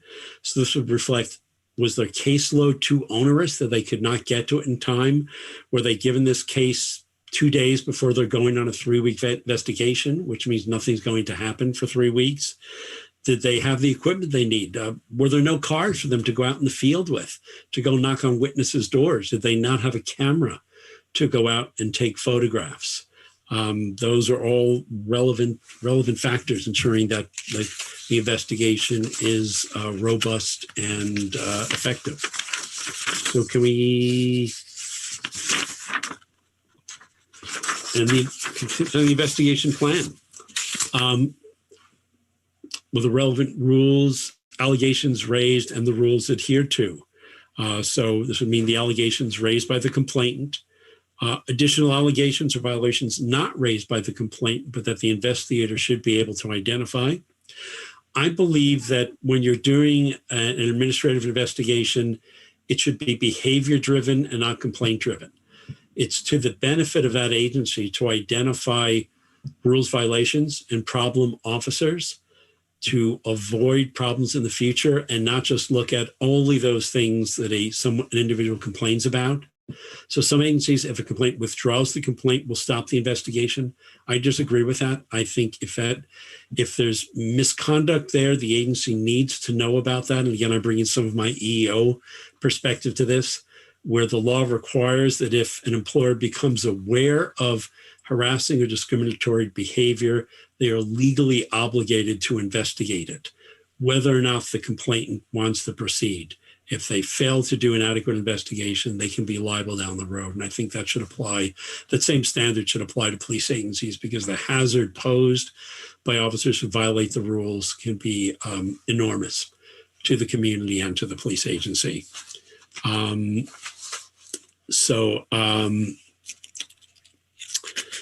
We're all supervisory officers held accountable, and were all relevant policies and rules identified. And that can be very important because often an officer needs to be noticed before the interview of the rules they might be held accountable to. And if that's not done, then they can't be held to have violated them if they don't receive that notice. I don't know what the requirements are for Burlington Police Department. So did the plan identify the relevant records, evidence, witnesses, investigative tasks? Did it include a timeline? And did a supervisor ensure that that timeline was adhered to? And if not, why not? Was it reviewed by a supervisor? Were the tasks performed in a timely manner? Were failures to obtain documents, evidence, or conduct interviews explained? Was it because someone was unavailable, because no efforts were made, for some other reason? But lack of documentation just allows someone to guess.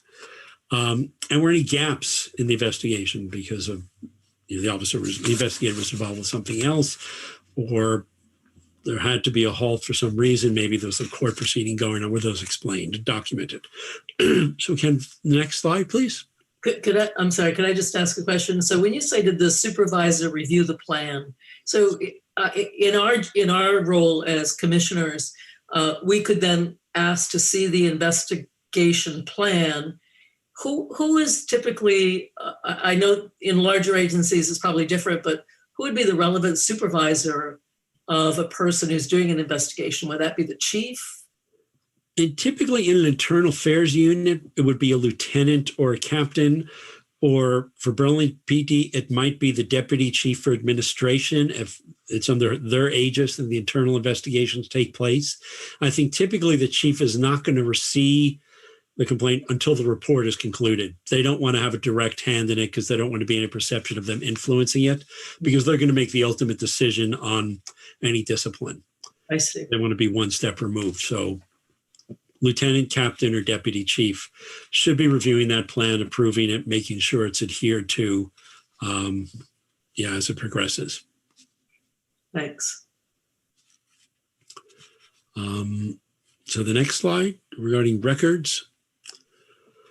So it's often helpful for officers to have investigators to have a checklist of all the potential records and to document, the data they were requested, date they were received. That goes in the file. Very graphically illustrates when they were requested, when they came in. There's a whole list of potential records, and Cammy's going to send you this document in other forms. You'll have them. I don't need to review them here. Can we go to the next slide for interviews? So were the interviews recorded, and were those recordings transcribed? Typically in California, all interviews with law enforcement officers have to be audio recorded. They don't have a right to refuse. So it was our practice to audio record everyone unless they refused. when I was doing EO investigations, if the party refused to be interviewed, we had a second person in the room who served solely as a note taker. So we would want it's useful to have a second person so you can have some corroboration of what something was said if you just have to rely on written notes. For civilian witnesses, as I mentioned, was due diligence exercise to locate necessary witnesses.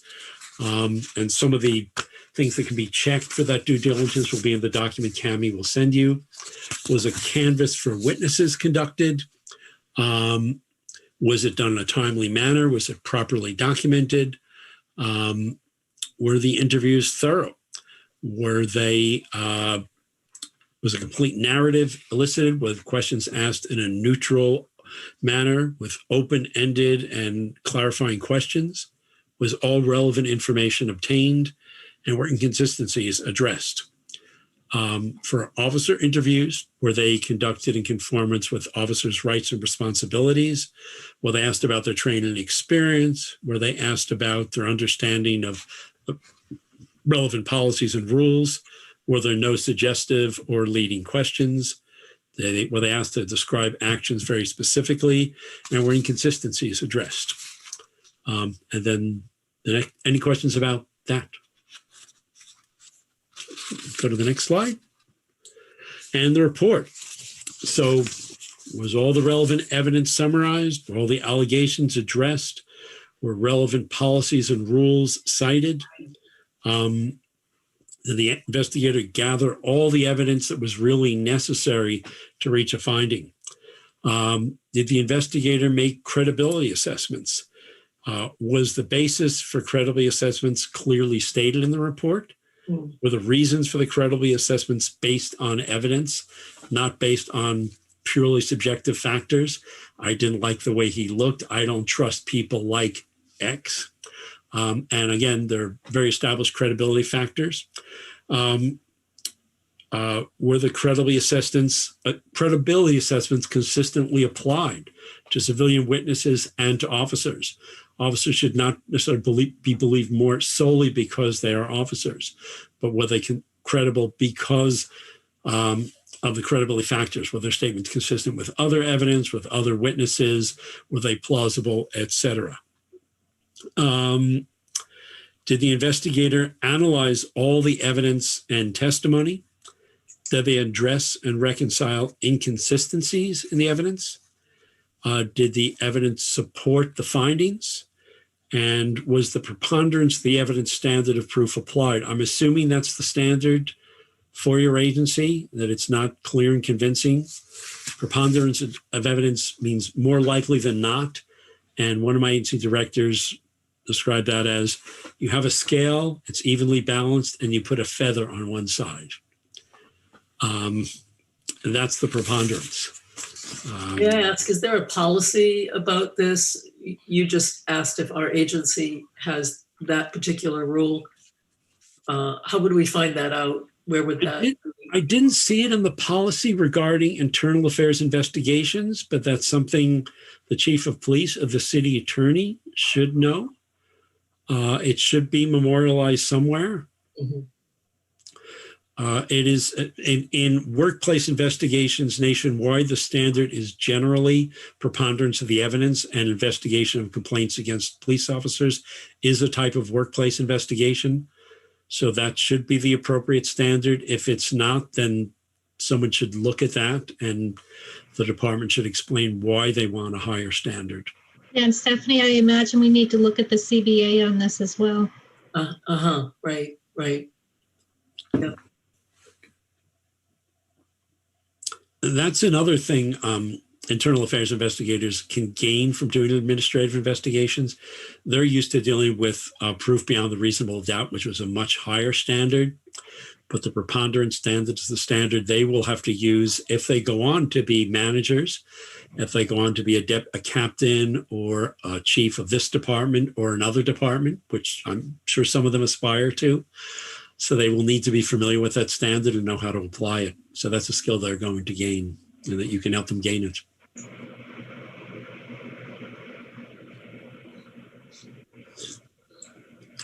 So I did want to mention a good resource And that is this book.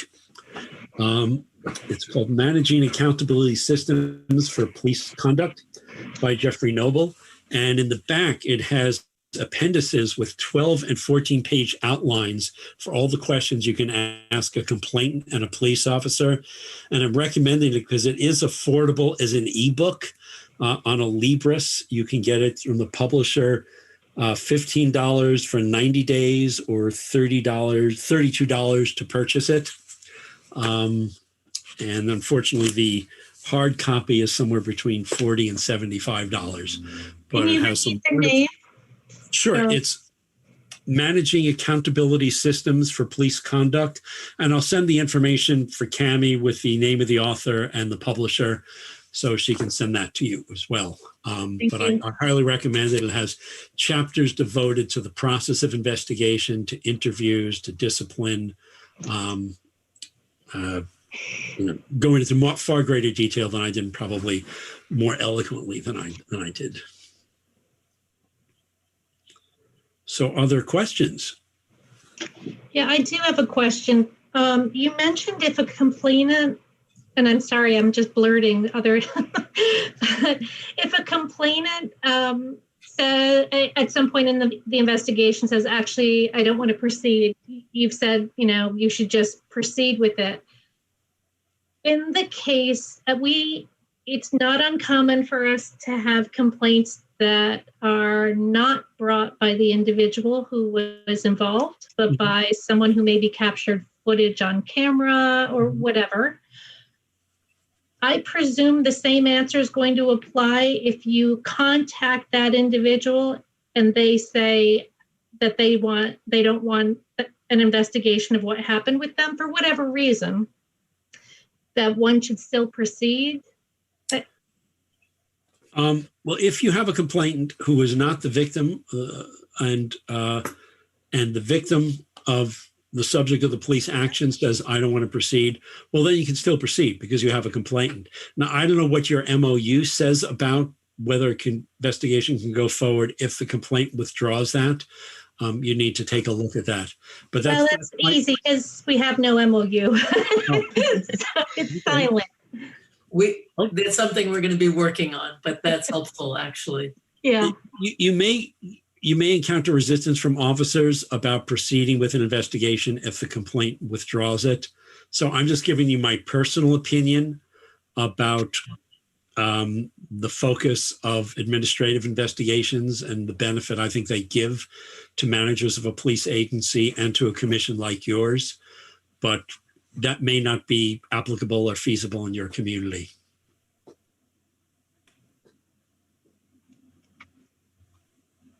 It appears that more and more oversight entities are gaining the ability to receive third-party complaints.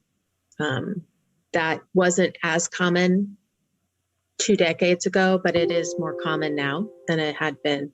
For that very reason, there's a lot of things that are captured on video that someone might not feel comfortable actually complaining. The other thing that has become more common is the acceptance of anonymous complaints, that someone is for whatever reason concerned about, whether it be for retribution. There are some people who are the victims of misconduct who also might have criminal complaints against them and are concerned about how that might affect them. That doesn't mean they weren't the victim of misconduct. But there is, when you accept anonymous complaints, there's a lot of work to be done to let people know what that actually does to an investigation. If you can't contact them, that you have very minimal information other than the initial interview, it does make it difficult to come to an accurate finding. So, but still, more people are accepting them. Yeah, that's helpful. We do accept them. Fantastic. And some boards or commissions are now gaining the ability to ask their agency to initiate an investigation. Based on it will address community concerns, even if there is no complaint filed. Oh. And that was something San Francisco recently gained that ability. And I think Oakland also has that ability that the Civilian Police Commission can ask the civilian oversight entity to conduct an investigation because it's an issue that the public has concern about. And one of the reasons is when I served on a civilian review board, you would see things that happened in the community. You'd see video of them, and people would say, well, why aren't you doing anything about it? Well, you have to wait for a complaint to come in for that to actually initiate the process. So we are seeing more and more being able to, as Jason said, to initiate an investigation when they know that there has been evidence that something occurred and they want to make sure an investigation is done. Can I ask, where would that agreement that the oversight board be able to request an investigation, where would that lie in terms of policy or in written form? It was an ordinance passed by the voters. It was a voter approved initiative. Oh. And I can get that to you. And San Francisco's oversight entity, 3 years ago, through a similar initiative, gained the authority to initiate investigations on their own. If I'm not mistaken, I believe, I know we can file complaints on behalf of people. So I'm assuming that if we have any concern or complaint about something, that we could make that complaint even if there's not an official complainant. So my understanding, I think it should be investigated by BPD, anything we bring up.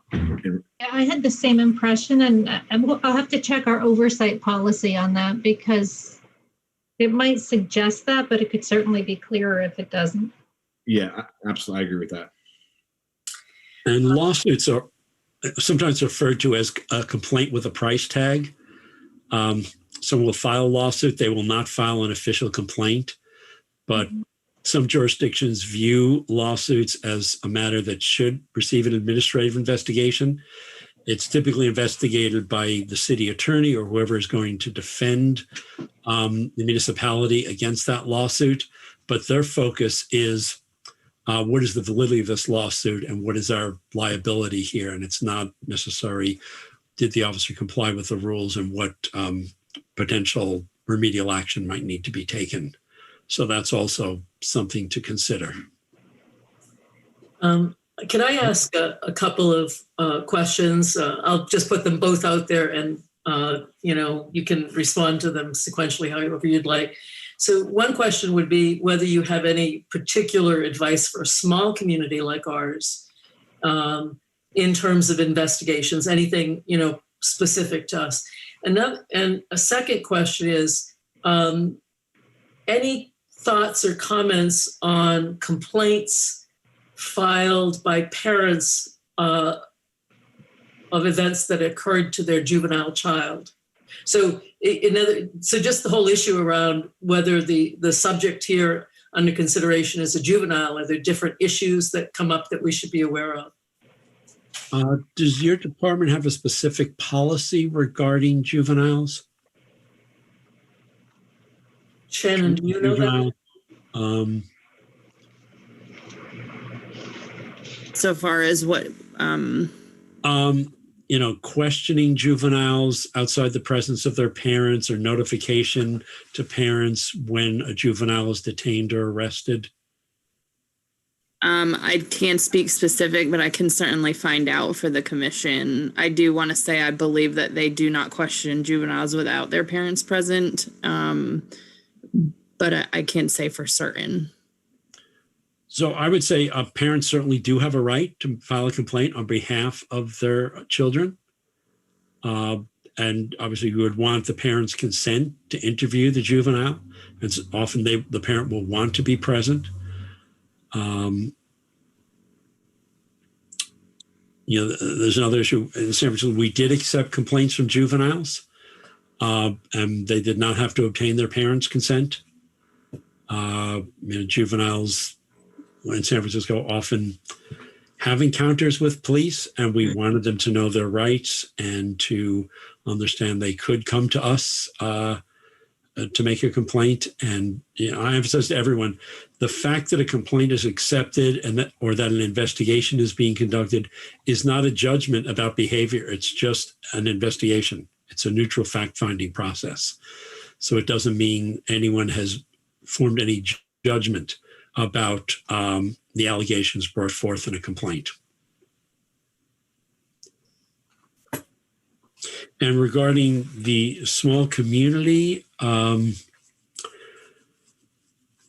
had asked Cami earlier if she knew whether you have a dedicated internal affairs bureau, because the police department website mentions complaints referred by an executive investigator implying a specific individual. So I'm just a little unclear what the internal affairs unit, if any, looks like, how many officers are in it, and what other duties they have. I know there's a detective bureau that investigates a wide range of criminal offenses.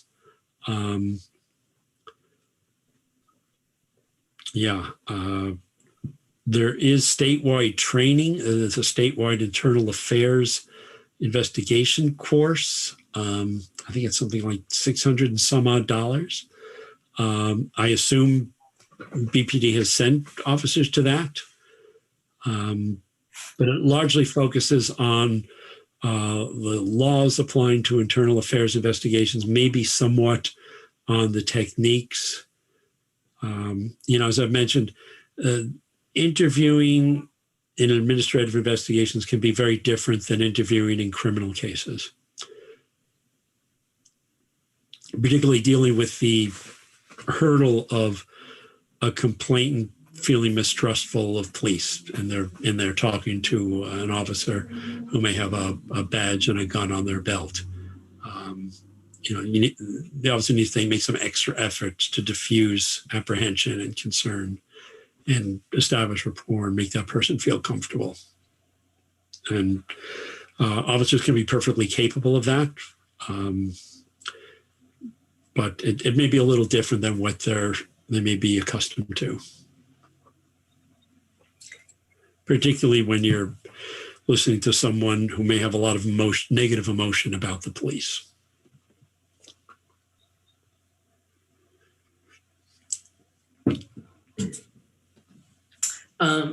Counselor Paul is in this training, and just wanted to check and see, Karen, if you had any questions.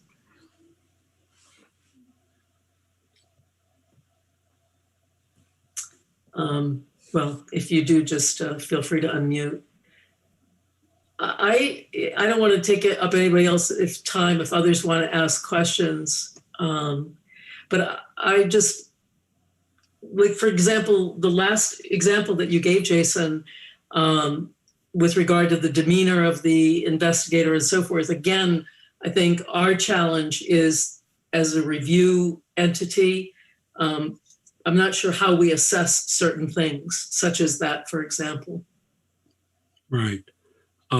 Ideally, it would be great if you could get the audio recordings of the interviews to review them and get a sense of what they sound like. That's why I mentioned that podcast, the KQED podcast. It's really fascinating to hear the actual internal affairs interviews done in a country where they had no idea these would ever become public. The law at the time made these absolutely confidential, but the law changed and now they're accessible. So it shows, the good and the not so good in terms of how they question different parties. And they also have the audio for body-worn camera videos of police encounters of incidents that became contentious. I was just Googling that. And so if you could give us some more specifics about the title of the podcast, because there are several from KUED, that would be great. It's called On Our Watch. Oh, okay. And I will also send Cami the link so she can forward that on to you. They have new episodes coming out every Thursday. So when I finish this, I'm going to go out for a bike ride and listen to it while I ride. Okay, great. Yes, Shannon, did you? I appreciate you allowing me to ask some questions to the chiefs who are not on the call and provide some clarifying information. So we do have a juvenile detective and then the Cousy detective. So that's the Chittenden unit, special investigation unit. Detectives have extensive training in interviewing juveniles, and traditionally that unit is the one that would do the juvenile interviews. And then regarding the internals, we do not have an internal investigative unit. We just are not large enough for that. So the lieutenants are the ones that conduct the internal investigations. And then the deputy chiefs and the chiefs will review those interviews and that investigation. Okay. So it may be a somewhat new endeavor for those lieutenants, because people stay lieutenant for a limited period of time. They hope to move up, but it's new skills they can acquire and refine. And as I said, you're being exposed to information lieutenants, given their many other tasks, may not have an opportunity to be exposed to. So you can give them useful information that will help them do their jobs better now and in the future, because lieutenants, as I said, are likely to rise up in this or another agency and wind up being managers who may have to review administrative investigations and make decisions about them.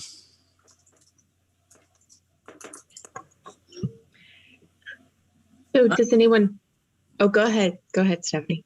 If others want to ask questions, I don't want to take up their time. I don't know if Jabu or Shireen has other questions. Mine is more about the feedback that the oversight entity would provide in response to the department's report to us about the investigation, the kinds of feedback that we would give. I have a sense of that. And for example, I understand we could ask questions about whether certain things have been done, certain materials, interviews, and so on and so forth. I just wonder if you have any other advice with regard to what feedback we would provide given our role. Do you want me to jump in there, Jason? Yeah, I'm as I said, I've looked over your rules, and I'm not sure in practical basis what you are allowed to provide. And Cammie actually has more experience dealing with different boards and commissions than I do, because she's dealt with them all around the country.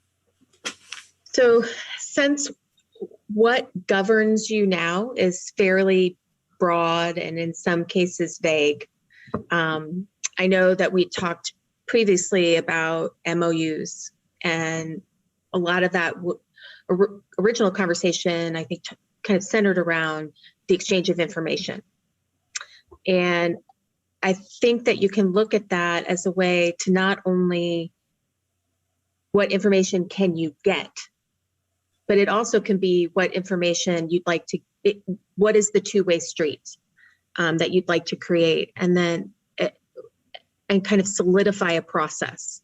So sometimes that looks like for agencies that they might review an investigation, and there are certain things that they see as potential deficiencies in the investigation. And it could just be that you see that, why wasn't this interview or this witness interviewed? And there could be a very logical reason for that, but it's just not in the file. And so there's a list of questions that can be sent back and responses that are given to you. Some oversight authorities or entities have the ability to request additional investigation. Sometimes they can look at an investigation and not agree with the disposition of it. They might say, well, I'm looking at this and this doesn't feel unfounded to me, or this doesn't feel sustained to me. And so that they can have that conversation, whether it is, in many instances, kind of when there's information that seems to be lacking, that might be a conversation with the lieutenant who did the investigation. If there is additional concern or a disagreement about disposition, then that might be a conversation with the chief. It just really depends on the process that's set up in the specific jurisdiction. And so I think that as you kind of work on an MOU, that you also think about that two-way street. And one thing that isn't necessarily just tied to this, but I think is really important to think about is also time frame. That when you have an investigation in front of you to review, that review should be done in a certain amount of time. But also that when you send a request for information, that the response to that request should be addressed in a certain amount of time. So also make sure, as you're kind of thinking about how you want this to be, the process to be memorialized, that you're also thinking about those things. Because first of all, if you have a complainant, you don't want their investigation to sit there and not be addressed. If you have an officer, particularly if it is a valid complaint, if you have on the same level, if you have an officer who has an alleged complaint against them, and you don't want them to have that hanging over their head for a period of time, whether it's founded, unfounded, it doesn't matter. There just should be a process. I was sitting in a training with the city last night where the head of their professional standards bureau was kind of explaining the process. And he said that, some investigations can take up to a year. It really just depends on how complex they are. Now, normally complainants and officers really don't want them to take that long. So then you put into place that we expect them to take this long unless there are issues that are put down in writing and explain why it's taking longer than the time frame allotted. So that you kind of give some wiggle room if there are circumstances that prevent something to be done in 90 days or 120 days, or in some cases 45 days in some cities. But that also allow kind of that wiggle room if it can't be done. I have a quick question, and I just want to make clear it's not related to anything currently going on in Burlington, but just a general question. What if there's a complaint against the chief, and would you have I guess in those cases you would have an outside entity do the investigation. It wouldn't be internal. Okay. Right. Yes, and that has caused some serious friction in some cities. Because I think what happens is there's normally not something in place, particularly when you have an oversight entity in a jurisdiction. There should be some kind of, if it's for a complaint against the chief, then it goes over here. If it's a complaint against anybody else, it goes over here. And a lot of people, I think, just don't really think about how that's going to happen. It's not laid out anywhere. I think there's probably a process everybody's thought about. And in some cities, a civilian oversight entity does have the ability to investigate. Denver is one of them. They didn't used to have that ability, and that became a change eventually in the charter, I believe, to say that they could investigate the chief. But in a lot of instances, it's particularly, I would say, probably in a smaller jurisdiction, that probably is an outside entity, that there's probably way too many conflicts involved. Thanks. I would also say in regard to the materials they provide you, I don't know how much training they've given you about the types of documents generated, but it's a really excellent opportunity to learn about the types of records and say, this will help us understand your procedures and what police officers have to do. I don't know if you've talked about ride-alongs. When I first started in this field, I did frequent ride-alongs, and every time an officer took out any type of piece of paper, I'd say, "What is that? And can I have a blank copy of that?" And this was before computerization of a lot of things, and I'd write on the back what it was.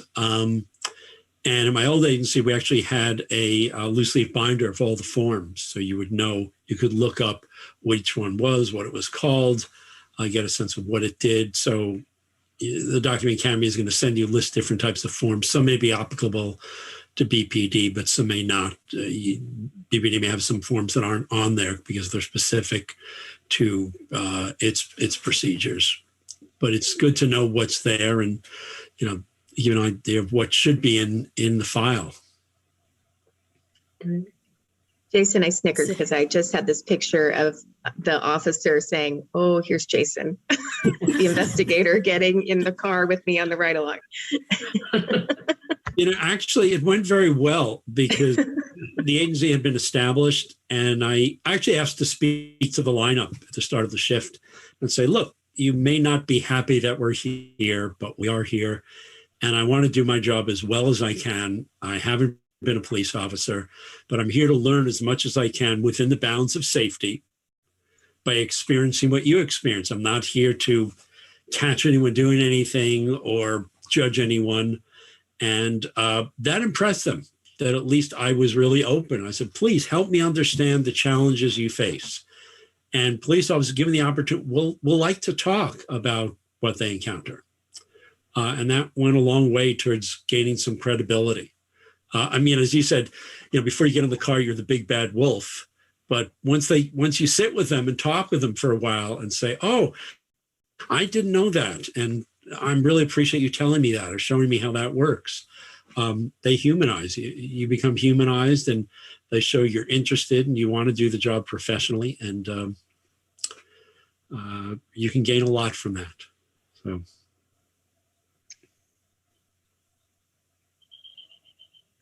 I just point out it's 8:10. Okay. Did Shannon, did you have a comment? I was just going to say that the chief did actually talk to the OIC executive assistant today about trying to open ride-alongs again and think about what that looks like. So hopefully that will be here shortly. We do have a couple of members from the public that have been calling quite frequently requesting, so we have a callback list, but... I see you also have a Citizens Police Academy. We do. We didn't get to, we tried to do a virtual this year and we didn't really have many signups. I think it was just obviously a really rough year, but we are hoping to be able to, that starts in January, I believe. So we are hoping to be able to do that again. Usually they do have quite a good turnout. Bless you, Stephanie. And I don't know if you have a budget, but we were able to attend classes put on by Post, Peace Officer Standards and Training, and I think there's something analogous in Vermont. Oh, wow. That you might be able to attend. I don't know if they're doing any of their trainings virtually, or if the city would pay for that, or if they might waive the fees. But I found those very useful to always learn what officers learn, what they are taught. Yeah, definitely. And also get a sense of what the culture is like there.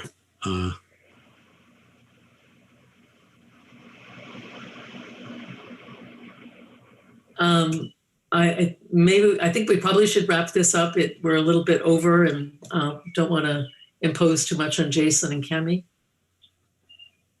Yeah, I don't have any questions, but I can't express enough how helpful this session was. Yeah, I honestly can't, like this was extremely helpful, and thank you so much for being here with us and helping us out with this, because yeah, this is honestly has been invaluable. Oh, well, thank you. As I said, I know you're taking time away from your families and other things to do this and everything else you do as commissioner. So I applaud that and thank you. Thanks. Thank you. Well, seeing how we don't have a quorum, I think the meeting just ends. So thank you for everybody in the public that that signed in for this. I believe this will be posted to a YouTube channel within the next couple of days, so anyone can replay the recorded part of this video in the future. And I believe the next training session is Tuesday the 15th. And public forum will start at 5:30, and the training from 6 to 8. So Thank you, everybody in the public that signed in with us. Have a good rest of your week. Jason and Cammie, thank you so much for being here with us. And yeah, everyone have a good rest of your week. Thank you. Have a great evening, everyone. Thank you. Thank you, everyone.